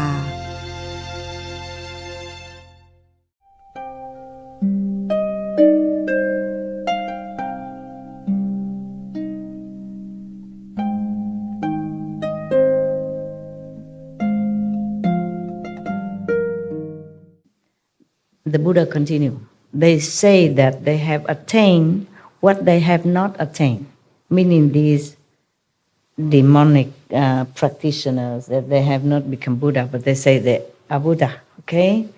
And that they have been certified when they have not been certified, meaning the Buddha or any saint have not confirmed that they have reached Buddhahood, a great enlightenment, but they go around and boast that they do, okay? This is the greatest lie. And for this, you also will go to the non-stop hell, according to Buddha, other sutra that I read. That's the most heinous lie of all, that you say you attain Buddhahood, but you have not. Yeah? Meaning deceiving other beings. And then the other beings, they follow you. They also fall into the same pit. That is why it is so bad. Yeah, this is the worst lie you can commit, because you lead other beings into the false views with you too, believing in your power when you don't have. So if you go to hell, they will have to go with you. Deceiving also deprive them from a chance to meet the real living Buddha. And that's why it's the worst sin you can commit, the worst lie ever. In Buddha, they say it's the greatest lie that you can commit, unredeemable. The Buddha warning his monks here and the future monks after his nirvana that should not do that. Yes, but the Buddha cannot warn the whole priesthood or monkhood after his nirvana. Not everybody read this. Not every monk even know this sutra. Okay? You are lucky to know it. You're welcome. You're welcome.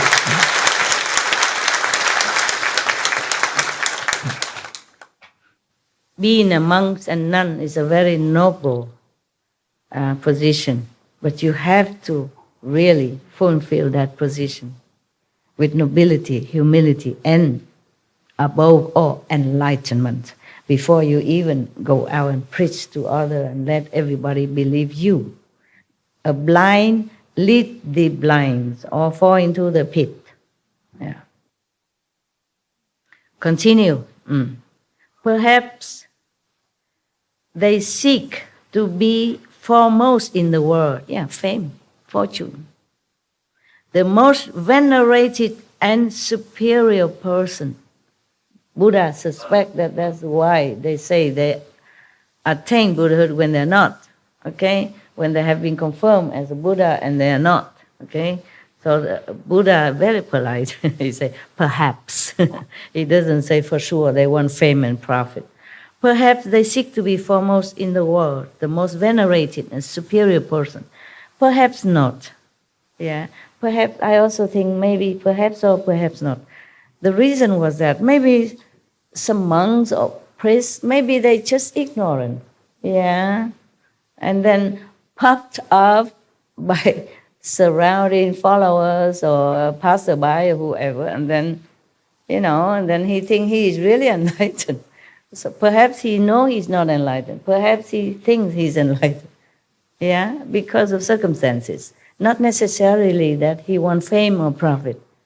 It just, by the way, maybe. Yeah, so Buddha say perhaps. I also say perhaps so. Yes. To their audiences, they say that they have attained the fruition of Sotapanna, means some great enlightenment status. Yeah. The fruition of a Sakridagamin, the fruition of an Anagamin, the fruition of Aharship, the Pattaya Buddha vehicle, all the various levels of Bodhisattvahood up to and including the 10 grounds, in order to be revered by others and because they are greedy for offerings.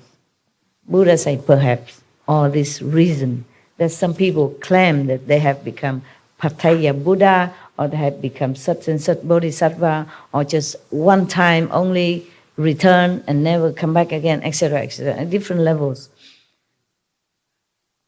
And they want offering from the people, greedy offering. Because some believers, they offer anything. So that's all the reason. The Buddha suspect why somebody proclaimed that they have attained this and that when they have not. Okay? Now the Buddha continues. These Ichantikas, meaning the great liars, Ichantika is a Sanskrit term for such kind of people who lie about enlightenment and their saintly status. That's Ichantikas, yeah? Not normal liars. These are Ichantikas, mean greatest liar, the worst liar, yeah. These Ichantikas destroy the seeds of Buddhahood just as surely as a thala tree is destroyed if it is chopped down. A thala tree or any tree, okay? If you chop down a tree, it's chopped down, right? No more chance to live. Similarly, these Ichantikas, mean the greatest liar people, cut down their seed of future enlightenment, of Buddhahood, like a tree being chopped down. This is so bad when you lie about your achievement in spiritual practice. Should never do that. If you lie about something else, mundane way, or because of any necessity, good excuses, maybe still can be redeemed. You can still be helped and saved and become Buddha. But if you lie as Ichantikas, then you finished. You can never be anywhere near Buddhahood. You cut off your seed of enlightenment, of Buddhahood. So you'll be recycling yourself as ghosts and demons and the most is, low devas in the low heaven or Ashura, okay? Have power, have retinues, have followers, have magical power and all that. But you will never become a Buddha. So beware of that.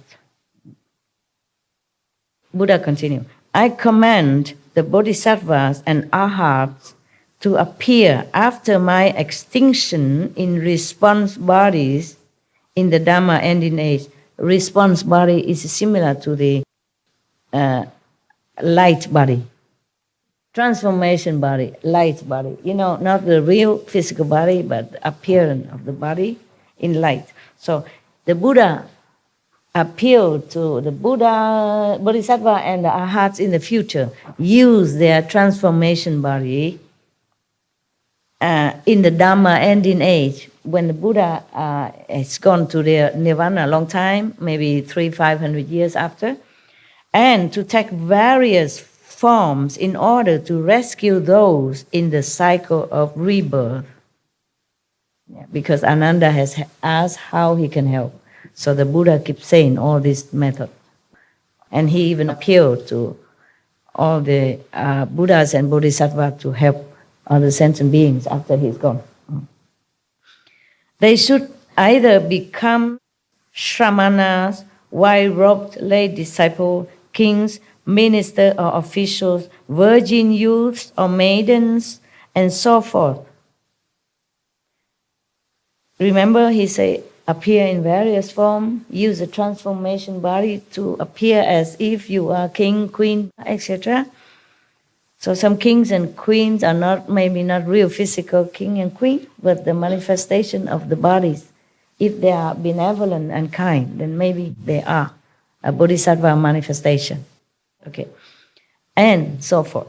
And even prostitutes, widows, profligates, thieves, butchers, or dealers in contraband, doing the same things as these kinds of people. Why? They praise the Buddha vehicle and cause them to enter samadhi in body and mind. So the Buddha appeal, request all the future monks, nuns, bodhisattva, saints to please use their power of transformation to appear in different field of life, in different jobs, in different positions, even as prostitutes, as butchers, to doing the same job with them. Appear like a prostitute with the prostitutes people, and therefore mingling with them, and then slowly teach them, inspire them to know the Buddha teaching, the saintly teaching. So how much sacrifice any Buddha or Bodhisattva has to undergo, nobody would know. Even become prostitute, even become butcher. Though these are even against the precepts. But you, as Bodhisattva, must do it, so that you can befriend these kind of people. They are very difficult for any prostitutes or butcher to understand anything about Dharma, about true teaching. So you even have to appear to be like them, and then bring them into the true path. So we should never look down upon anyone in any position, any job, however lowly or however despicable in our opinion. We should always have respect, because they have Buddha nature inside anyway. Okay? One time I recite a poem about artisan, artisan or a prostitute. How sad she was when her so-called client left her in the middle of the night. She begged him to stay, and he did not. And one of your brother criticized me, saying, "Master, that's a prostitute poem that you recite." And I say, she is a Buddha too. And at that time, I really meant it, and I really understood it. I don't just say that, but I really know it. Many things, just like when you understand it, but you cannot explain it to others. Yeah, because you just enlightened at that moment for that thing, that subject, that object alone, yeah? One time I read one sentence in some of the Zen book, meditation book, Zen book somewhere. It says like this, in Chinese, okay? I repeat Chinese first so that I can remember in English. 我是自己开悟的，没有人是我的老师。meaning I am enlightened all by myself. No one is my master. I really understood that sentence, deeply understood, knowingly, and know it so well, clearly to me. So, I feel very good. I taught the disciples in Taiwan at that time. I said, you repeat all this. Is this true? Is it true? I even forget that I'm their master. If I told them to repeat like that, how would they even respect me anymore? I did not care because I understood the true meaning of it. So I taught all of them at that time, repeat after me. I alone enlighten myself. No one is my master. Repeat it. And every day we do that. Okay. And one of my so-called non-resident disciple, she went to America to give initiation to some people in America. And I told her, you have to tell them also after initiation to repeat this, okay? And the nun did. And they revolt against her. They say, she's arrogant. She teaches against my teaching. It's not true. I was the one who told her to say that because I realized really the meaning of it. And later I say, okay, don't say that no more because I realized that it's only me who understood it. And they understand nothing. So I realized that enlightenment, you can't pass on, okay? And you always enlighten in some subject after another, but not all the time and not in all subject. But when you understand one thing, that is yours. And only yours, yes. And other people might not be able to grasp it. Because it's not the words, it's your realization, it's your enlightenment in it. My God, I thought everybody would understand it. I tell them, go teach them, teach everybody. I myself do it the same. Yes? It's the rest of the answer to what you asked me earlier about why I was crying yesterday. Because you realize something. Yeah, it's related to what you're saying now. Master, that to be honest, many times I struggled to know about you or not. And I always had what I called an internal master, which was a voice that guided me and still told me to listen to you and still told me to trust you and still told me to come here and to follow you.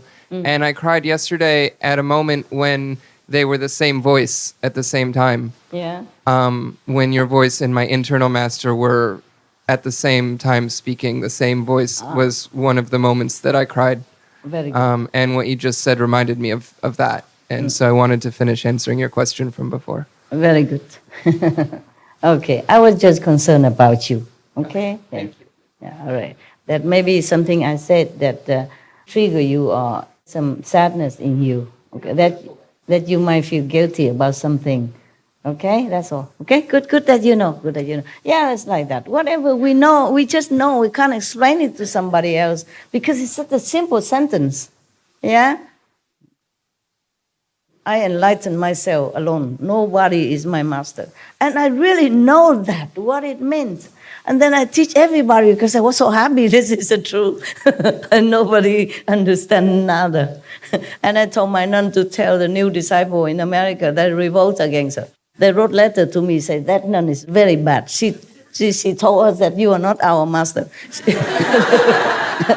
That we alone are our own master. Nobody is master. That means she disregards you. I said, no, I told her to tell you. God. It was a very funny, years ago, decades ago. But this is like that. And later I realized my dumbheit, meaning my stupidity. So I tell them, stop it. They don't understand, so forget that. Yeah. Okay. Just like in some of the Zen story, one of the master, yelled very loud into one of his disciples' ears. And then he was dead for 3 days. But then, after he regained his ear sight again, he come and cried to his master, complaining, and said, I don't hear that no more. Understand? When he was deaf, he heard the inside voice, inside music. And when he regained his ear sight again, it's usual he tried to listen outside. and then he won't get it no more. Yeah, similar like that. But don't ask me to yell at you, it's different, okay? That master and that disciple is a different situation. Just like I say, I'm alone enlightened, and no one is my master, you know? And I understand that completely. But I don't know how to explain it to you, okay? Okay, now, continue. Before the calendar ends. So the Buddha even encouraged, request of the monks, saint people in the future. After the Buddha went to Nirvana, he said, you do this, do that, do anything you can to awaken other beings, to lead them into the true path, to be even prostitutes. But imagine, you are saint, enlightened, knowing, and you have to use your power to manifest yourself as a real, like a physical prostitute, as a real physical butcher, in order to befriend these people who are supposed to be in a lowly spiritual level, who has no chance to know any master because of their position, okay, and their background, and their companies, and their job. Very difficult for them to understand anything.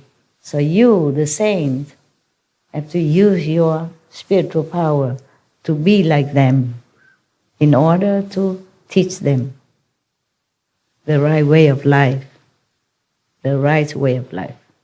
Even Jesus say he forgave the prostitute, meaning he probably gave her initiation, and even his disciple roar at him, criticize him.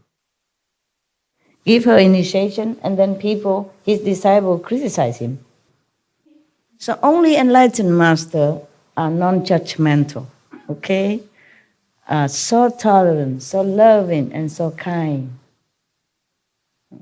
I made some offering, a substantial sum offering to a temple in Europe, because I knew the old abbot, he's gone now. He's gone now, the new one coming. The old abbot was an ascetic monk, very good monk. He's mostly skinny, and very funny, very funny. He went to my house, sometimes stay in my house also, of course with other disciples. And he and other monks are very much respectful of me and loving me very much. So I still remember that temple, and I gave some donation to repair the temple and all that. I have reverence and love for the old monk, the former abbot. Sadly, he's gone.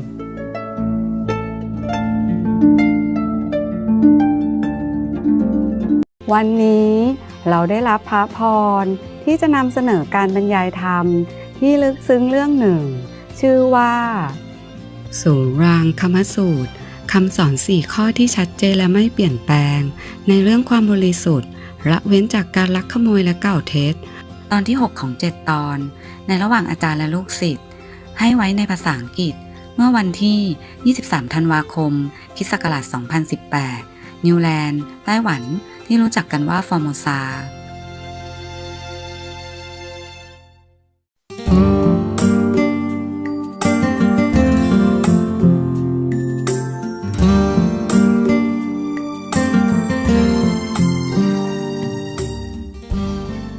Are you better, love? You have the hot pack I gave you? Thank you very much. What's your name? My name is Edwin.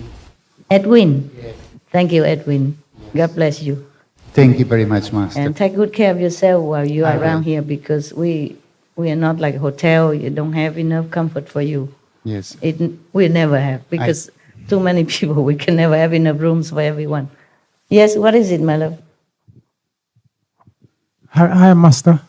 Hi. This is the first time I've come to see you. First time I see you. Yes. Fancy that. We're both the same. I've been a Hare Krishna for 15 years. Oh, Hare Krishna to you. Hare Krishna, Master. Yes. And so many things you've said yesterday and today from the sutras that have made me realize I was with the right guru, and he's passed on now. What's And, his name? His great Krishna name? Das Swami. Oh, yeah. Yeah. Loving monk. Yeah, he was master. He made me feel the love of God than any other person I've ever known. Oh, wonderful for you. Thank him. But I'd like to just say two things now. His name is Edwin. My surname is Edwin. So I just want to say that everything happens for a reason, and I can feel his presence right now. Yes.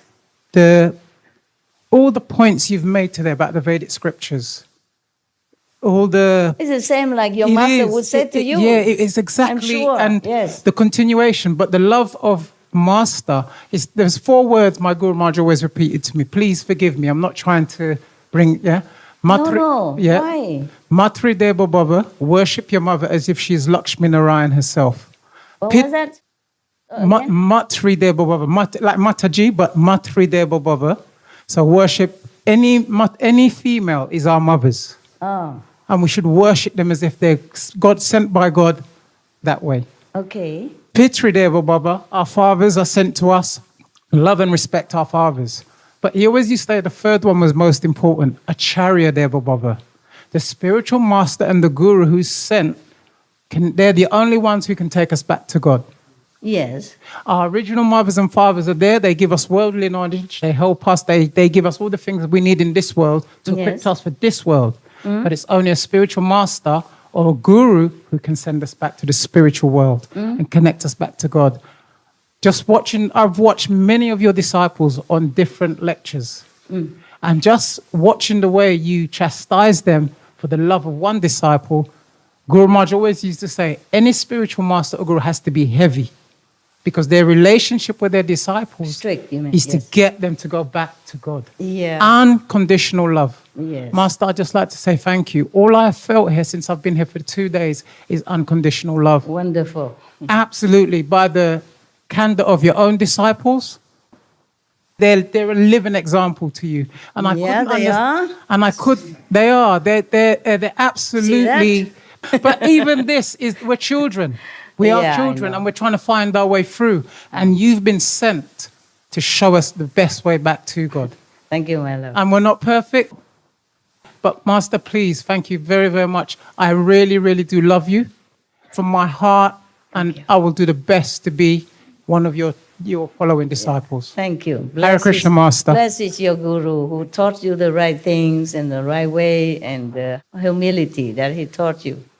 And the enlightenment that he led you to. Please forgive me if I've offended in any way whatsoever. No. I didn't know the protocol, so I was just holding back, and this was the right moment. No. Because the young gentleman, the things he said, Yeah. really, really touched me. The fact that his inner voice and your voice came to him at the same time, that is probably the most perfect realization one can have. I and your masters are one. Thank you. Really, they're Absolutely. working together to uplift humankind. Yes. We have no competition between each other. We love each other and we are buddies. Hare Krishna, Master. Okay. Thank you. All right, thank you. Yes. Thank you for your loving comments, and blessed be your Guru forever. May he always guide you and never leave you.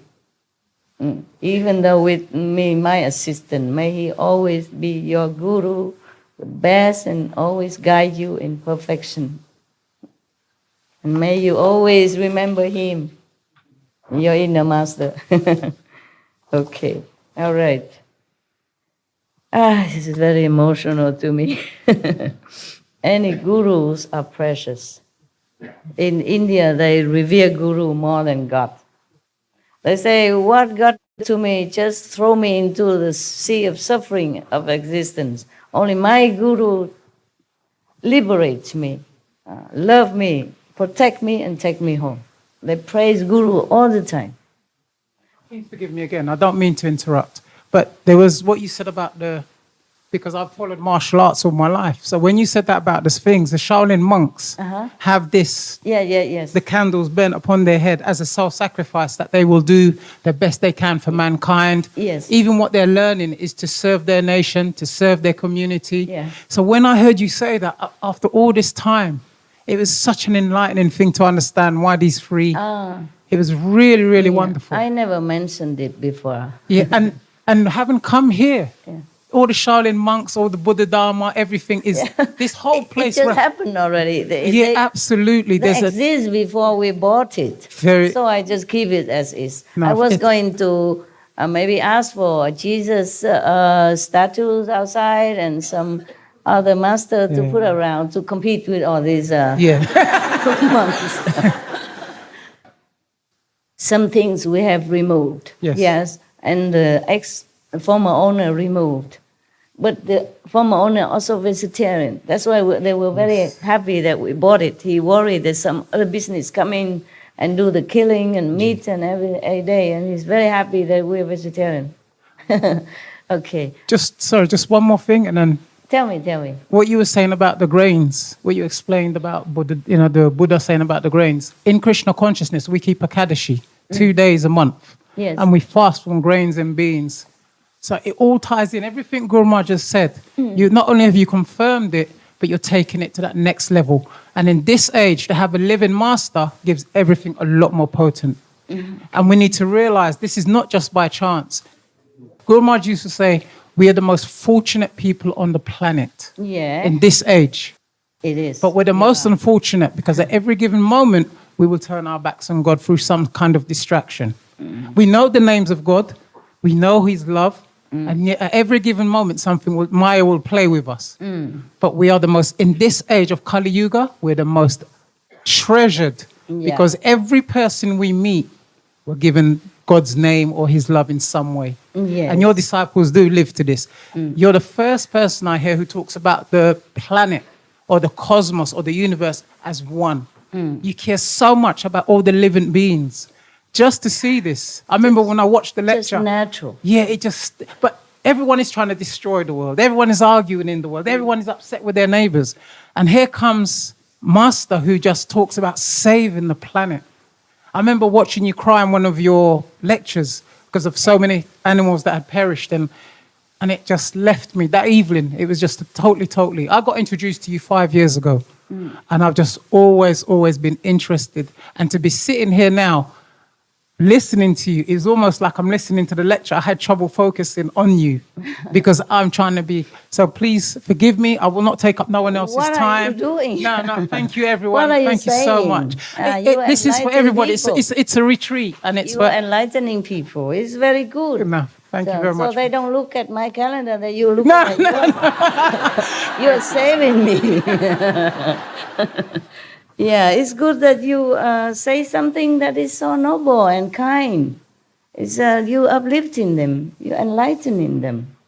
Yes, and I'm so proud to have you among this congregation. Yeah, continue to be a good monk. Continue to be a good nun. Okay, and the Korean nun or whomever, where are they? Normally, I said a long time ago, the nuns and the monks should sit in the front, so that you don't rub elbow with them and keep them more pure.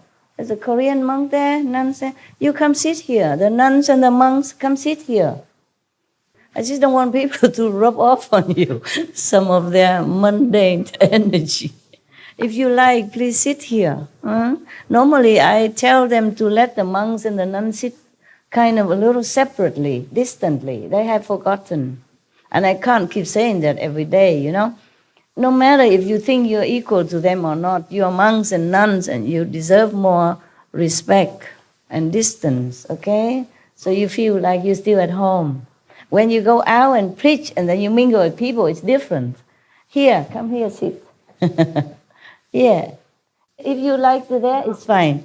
And the Hindu nun, you stay there, okay, you sit. Kamsahamnida. That's all I know. Anasio. And Hindi, I don't know much. Only Bahut Acha. Bahut Acha. Bahanji. Sister, great sister. Ji is mean great, okay? So if you don't know any other Hindi, you just say, Namaste Ji, then it's fine. People know you respect. Okay, can I continue now? You have any more? Oh. So your calendar is very short. I was happy that he took over some of my calendar. Now he stopped. Feel free, okay, to speak anything you want. You also? Okay. Good, wonderful. I can forget my calendar for now. I just, Tell me. one question on the Yes. poem that you were talking about that was you were reciting, that you said that you knew she was a Buddha. That poem? The poem? Yes, you said you knew she was a Buddha or something. Yes, yes.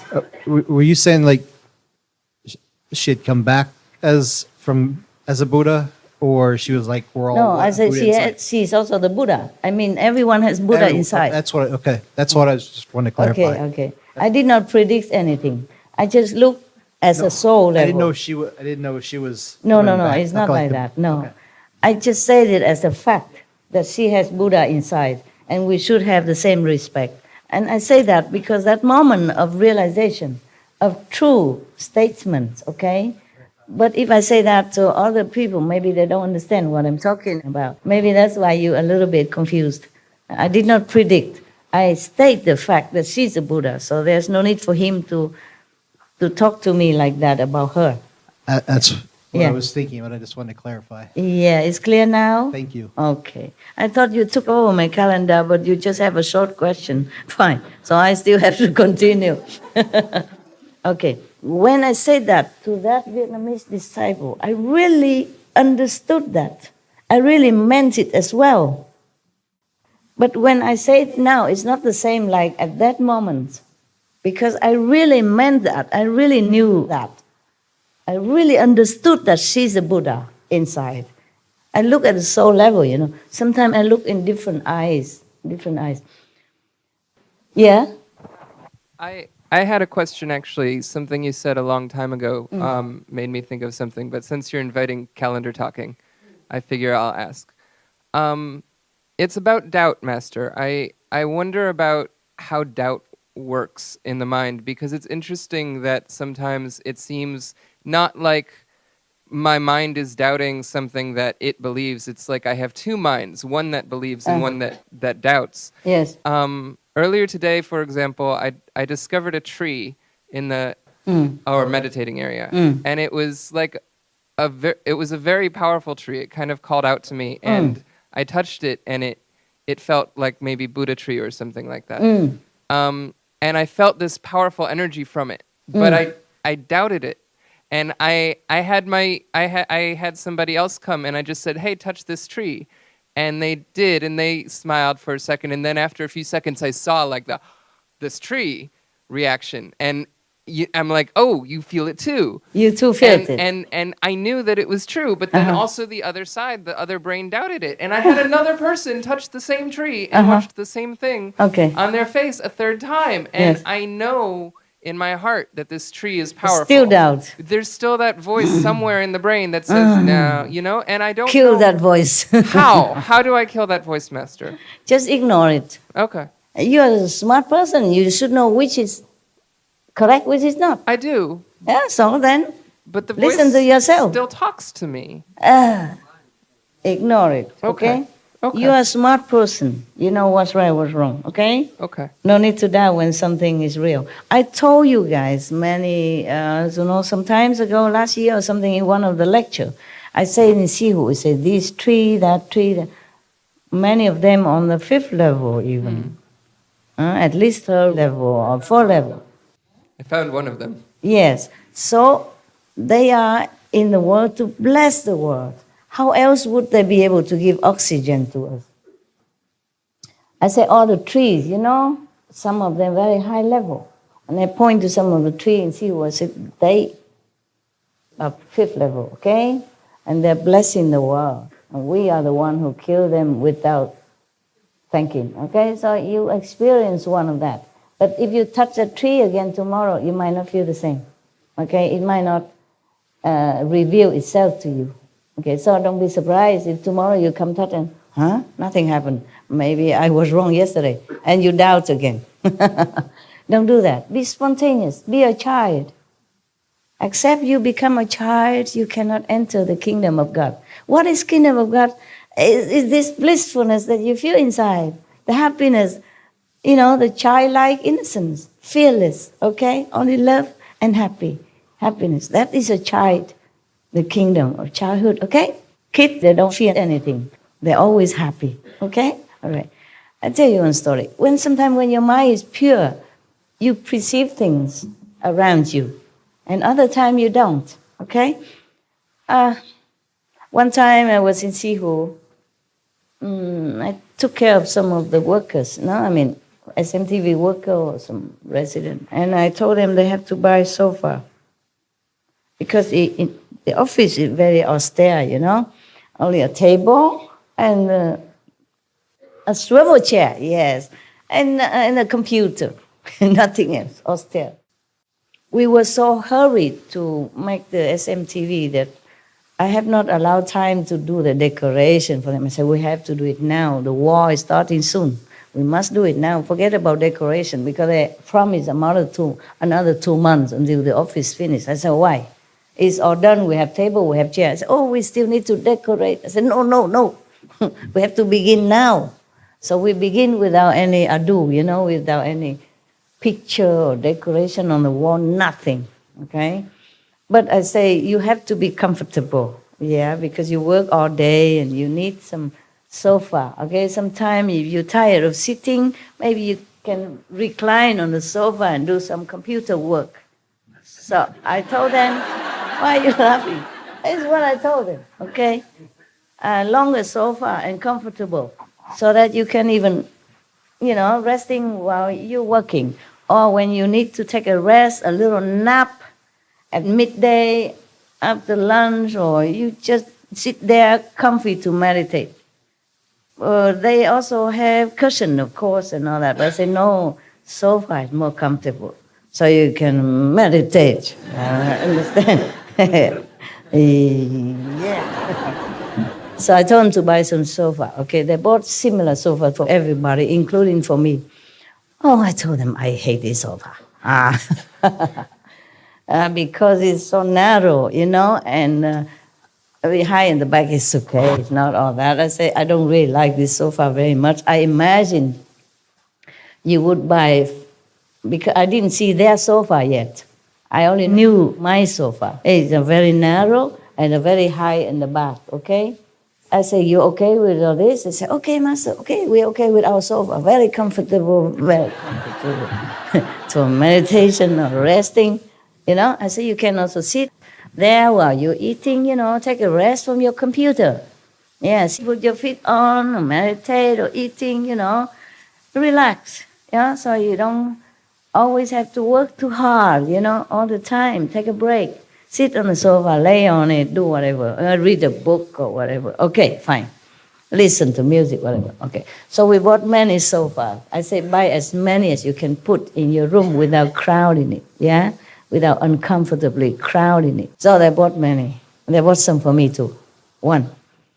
And I said, I don't like my sofa. You like yours? Oh, yes, we're very comfortable with it. We love it. We use it every day. I said, okay then, as long as you like it, it's okay. I don't want to keep changing my sofa again because it's heavy, People have to buy it and bring it in, bring it out. So I said, okay, I accept my sofa, but I don't like it. I'm always very straight like that. Whatever I don't like, I cannot say, oh, I like, or it's okay. I just say, I don't like. And loud and clear, but accepting, okay? I accept things doesn't mean I like it. I like things doesn't mean I have to have it, okay? So it's just like that.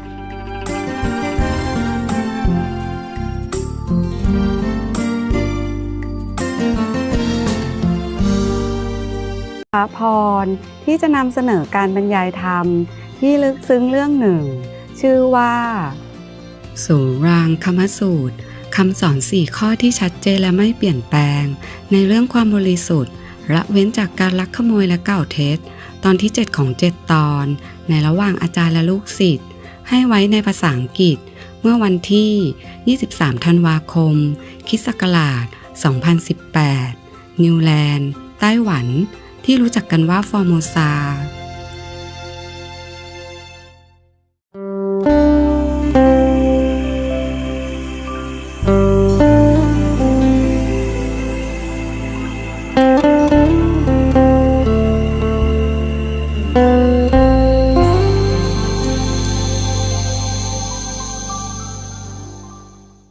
Okay, one day After a while, I went to their office, and I want to see what they're working, if anything I could do to help to make them more comfortable, okay? Oh, they have good kitchen at that time. Big refrigerator. A good sink, everything brand new, everything okay, comfortable. Not luxury, but comfortable. I said, oh, I like your kitchen. I will move in here, man. I say that. And then I go to see their sofa. And they say, wow, this is exactly the sofa I want you to have. Bright color, whitish color, and white with the curving a little bit back. It's like a reclining sofa, but very big, white, leather-like, but it's not leather, okay? Look very luxury and comfortable, inviting and big. You can sleep on it all day. So, wow, this is what I want. How come you don't buy me this kind of thing? And they told me, Master, you have the same sofa. I said, what? No, it's not the same. Mine is green color, and the back is high and the front is narrow. This is luxury, big, long, reclining, look like a royalty. And they're all very dumbfounded. Master, you had exactly the same. I said, all right, okay, never mind. I don't mind. Whatever, okay, as long as you're comfortable, at least you're comfortable. And I keep wondering about it, why they lie to me. I know my sofa. It's not like that sofa. I know it. And later I keep calling one after another. I say, tell me what kind of sofa you have there. Just tell me, just between you and me. Master, you know it. It's the same in your office. I say, no, I want the truth. I say, Master, I swear to God, it's the truth. Okay. I say, they are not very honest to me. I say nothing. I ask the other guy, describe to me the sofa that I saw the other day. That I look in front of it and I say, it's a beautiful sofa. Describe it to me in color, detail. How big, how long, detail, color, what kind of color. And they told me exactly the same. Exactly the same like the other guy. It greenish, I say, is it big in the front? No, it's okay, about this big. Then it's the same like my sofa. How about behind? It's like this high, the same as my sofa. No, not again. I told you, tell me the truth. I just want to know why you told me it's the same as my sofa. But it's not the same at all. Why would I praise a sofa when I don't like it? If I don't like my sofa, why I praise the same one in your office? I'm very straight and honest. I never say things that is not true. No, Master, it's the same one.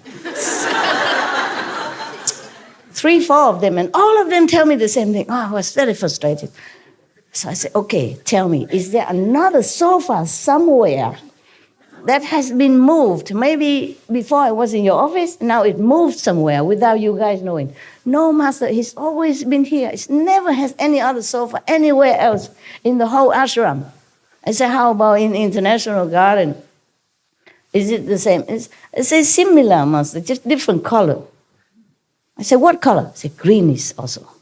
I can't believe it. And then they know each other. They say, yeah, Master, stand in front of that sofa and praise it. And say, she loved that style and that sofa. It's not. Just my eyes see different. It's the same sofa. Exactly the same.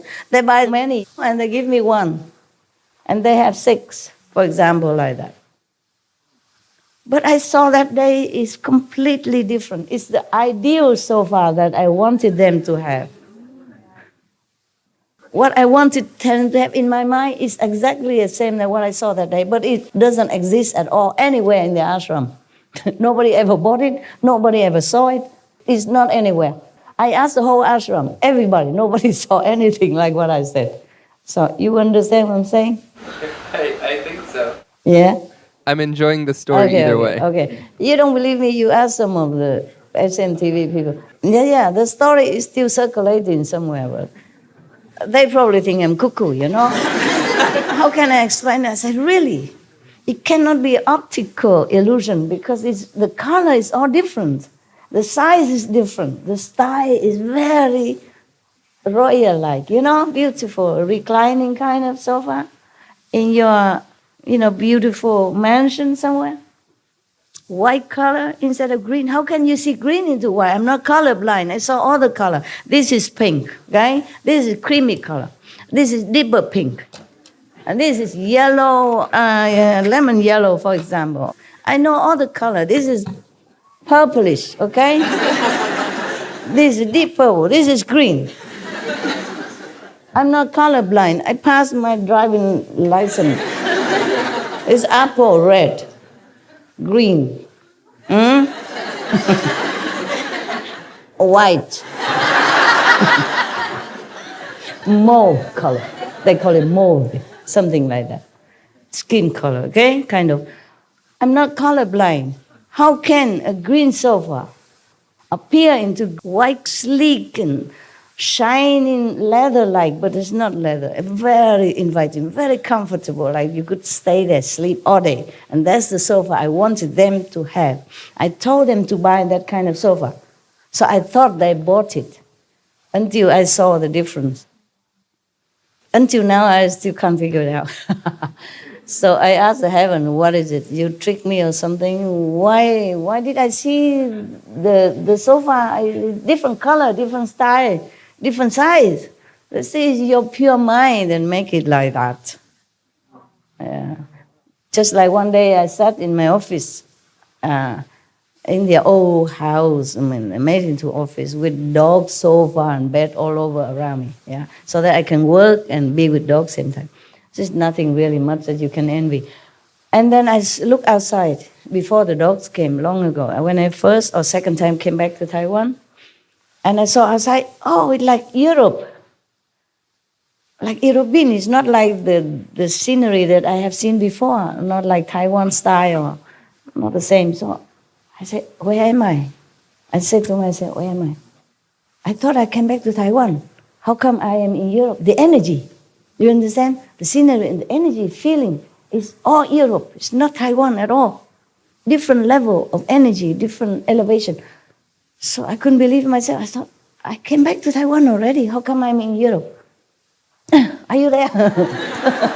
No, I'm in Taiwan. Because the old table and all that is a Taiwan. It's just surrounding is like Europe. So I call everybody again. Where am I? Even one sister, the cook from Lời Minh Huấn in Austria, I call her also after all, because I don't believe the Taiwanese people. I thought they just say what I want to hear. So I call a Vietnamese cook. So I call her last minute. And last one I call. I say, am I still in Austria with you? Am I in somewhere in Europe? Are you coming here with me or you came after? Where am I? Am I in Taiwan or anyway? I know I went back to Taiwan. How come I see Europe? She said, you are in Taiwan, master. So I said, okay, I give up. Whatever, as long as I feel good. Yeah, the energy is elevated into different kind of more developed type of country. Taiwanese people, they're very kind, but they're very casual about their environment. Many places are very casual, Maybe they're more inside. They don't care much of the outside. Yeah. I'm telling you, there's no end to all kind of things that I saw. Yeah. Master, talking about the trees and energy, I was recently in Vancouver, Canada, and my husband took me into a little village called the Whistler. It has 3 beautiful lakes, like the one picture behind you, yes. And talking about trees, I was so touched. We went into mountain to look the waterfalls, and coming inside, humongous big trees.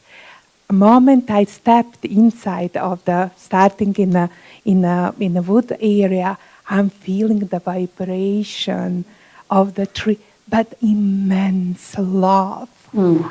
I start crying, and my husband was in front of me. He looked back and he said, "What happened?" I said, "I just felt the love from the trees. forest, yes. I was just going and touching them and sending the love back to them. It was so touching that the energy of love and the vibration, so beautiful, pure love, giving. They are giving us love. That's so true. That is true. That is true when you can experience that. This is true like that. Every being is living, and very pure inside. If you tune into them, if you can, and they really talk to you, they really send you love and send you enlightenment, encouragement, all kind of things. Yes, okay. Hi, Master. Hi. This is the first time being here. Fancy, me too. Yes. Waiting for this moment 20 years. Yes. I just want to say thank you. And in these days, I feel much love. I have been seeing you inside, like you in different time of life, different manifested bodies. In all these days, all the time. I don't have words for express all I am feeling. Okay, just love. Okay, enjoy. Thank you. And brothers and sisters from Peru wants to. Oh, they're lovely people. Manifest their love too. Lovely. Please send them my regards also, yeah? My love, yeah. Okay, we go back to the Buddha now, huh? Okay, the Buddha said that people should not be lying, should not tell lies. And then the Buddha said conclusively that this is the fourth clear and unalterable instruction on purity given by the thirst come ones and the Buddhas and the world-honored ones in the past. And also him as well, past, present. Meaning is the true teaching from all the saints, not just the Shakyamuni Buddha. Good. So he said, therefore, Ananda, one who does not cut off lying is like a person who carves a piece of human excrement, he said, to look like chandana, in maybe sandalwood, something. He want to carve a tattoo from sandalwood, but he used excrement instead. Hoping to make it fragrant. Yes, sandalwood. He hoped that piece of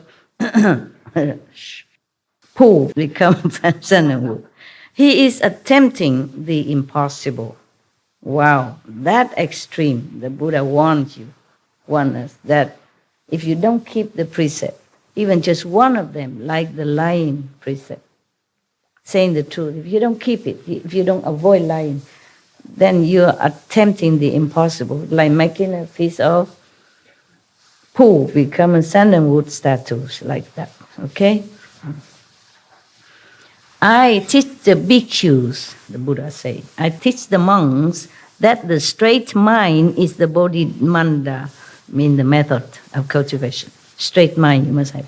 Mean clean, honest, keeping precept.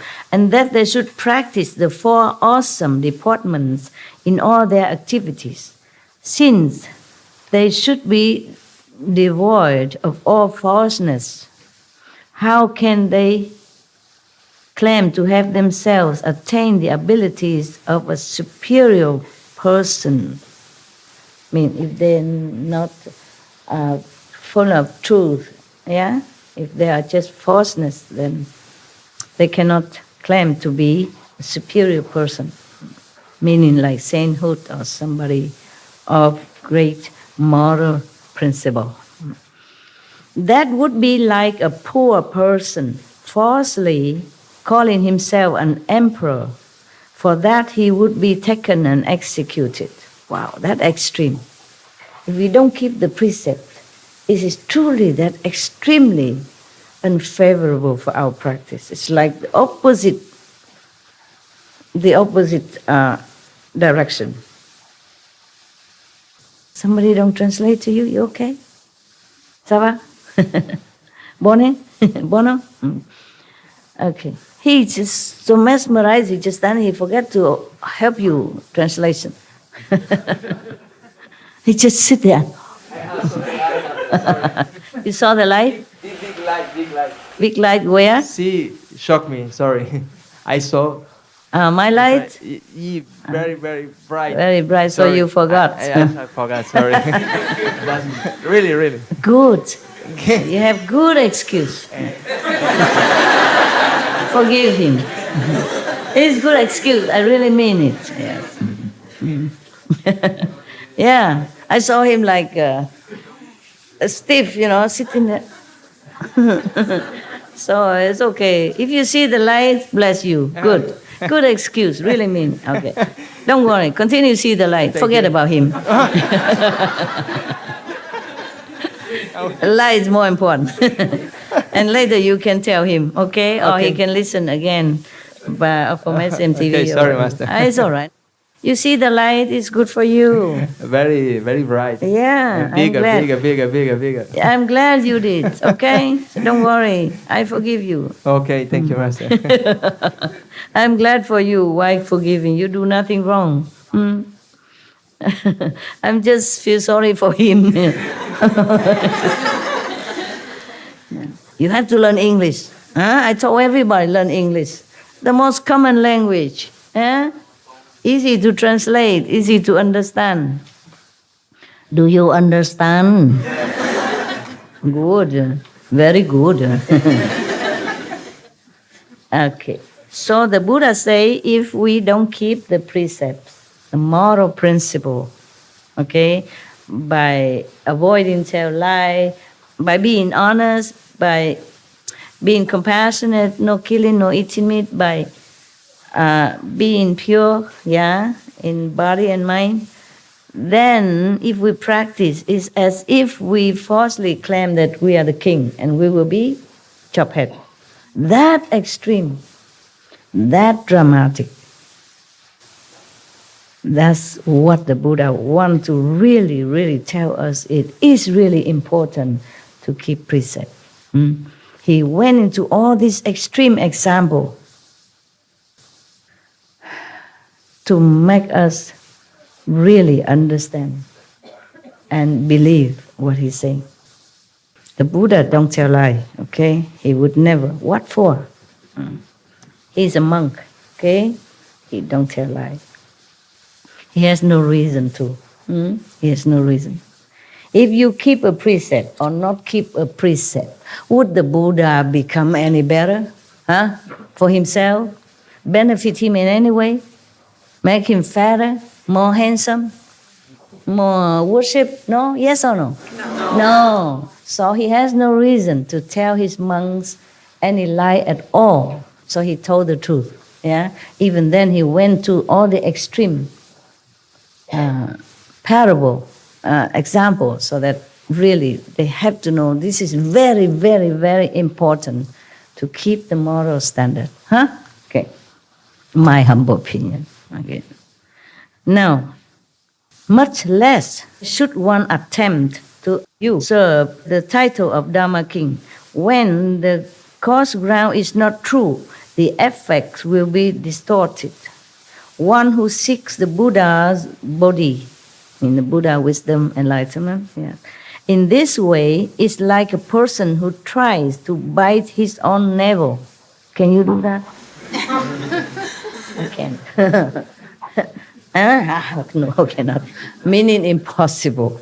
Can you bite your navel? No. No? No. Even Supreme Master cannot. You think Master can do everything? No, I can't.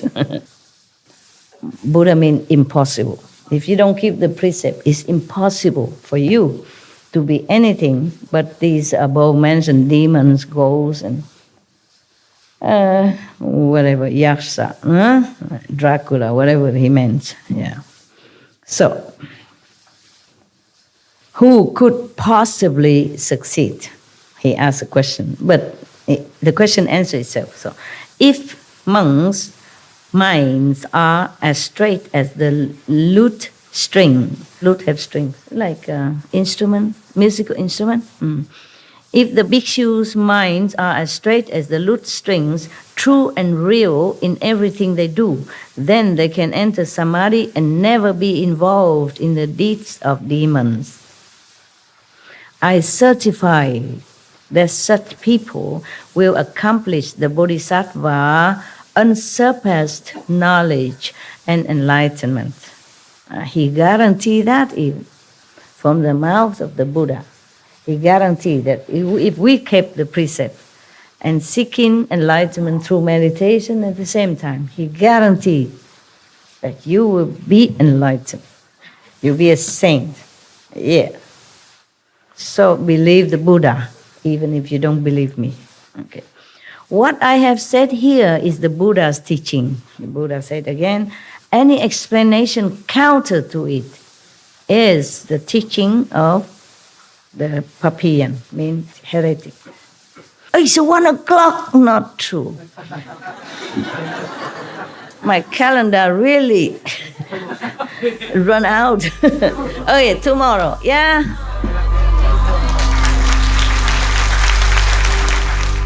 We should really thank the past masters, monks and nuns and scholars who have taken time to record the Buddha's teaching after the master's nirvana, and also for the past and present persons, lay or monks or nuns who have really dedicated themselves, sacrificed their time and precious health or under any difficult situation to translate this so that I can read it to you. And we have to thank them. And may they be blessed forever by all the Buddhas, past, present, and future. May their merit be immense. May they be liberated forever. Thank you.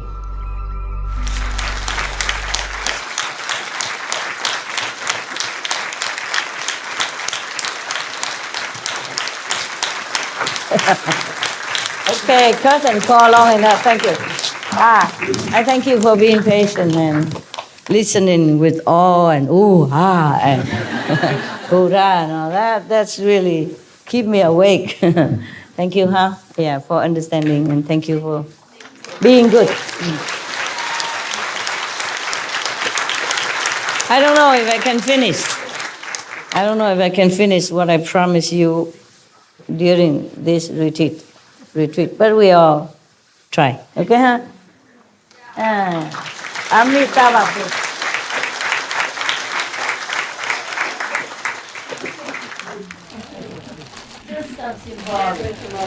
Okay, chocolate. No flake. Give it to the old brother Leach. Here, from Ireland.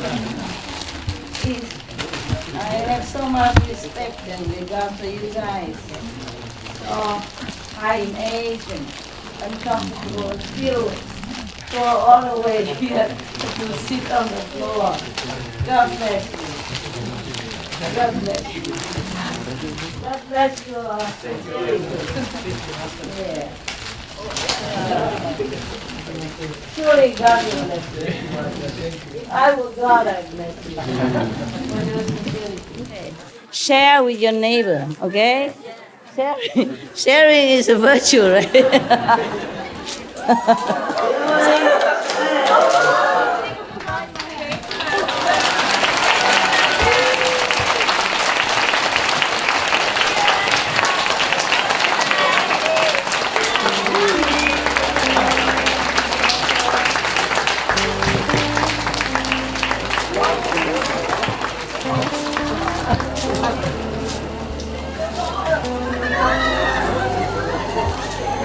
Love you, love you. Buddha bless you. God bless you. All the master, gurus bless you. Thank you for your love. Thank you for being good. See you tomorrow.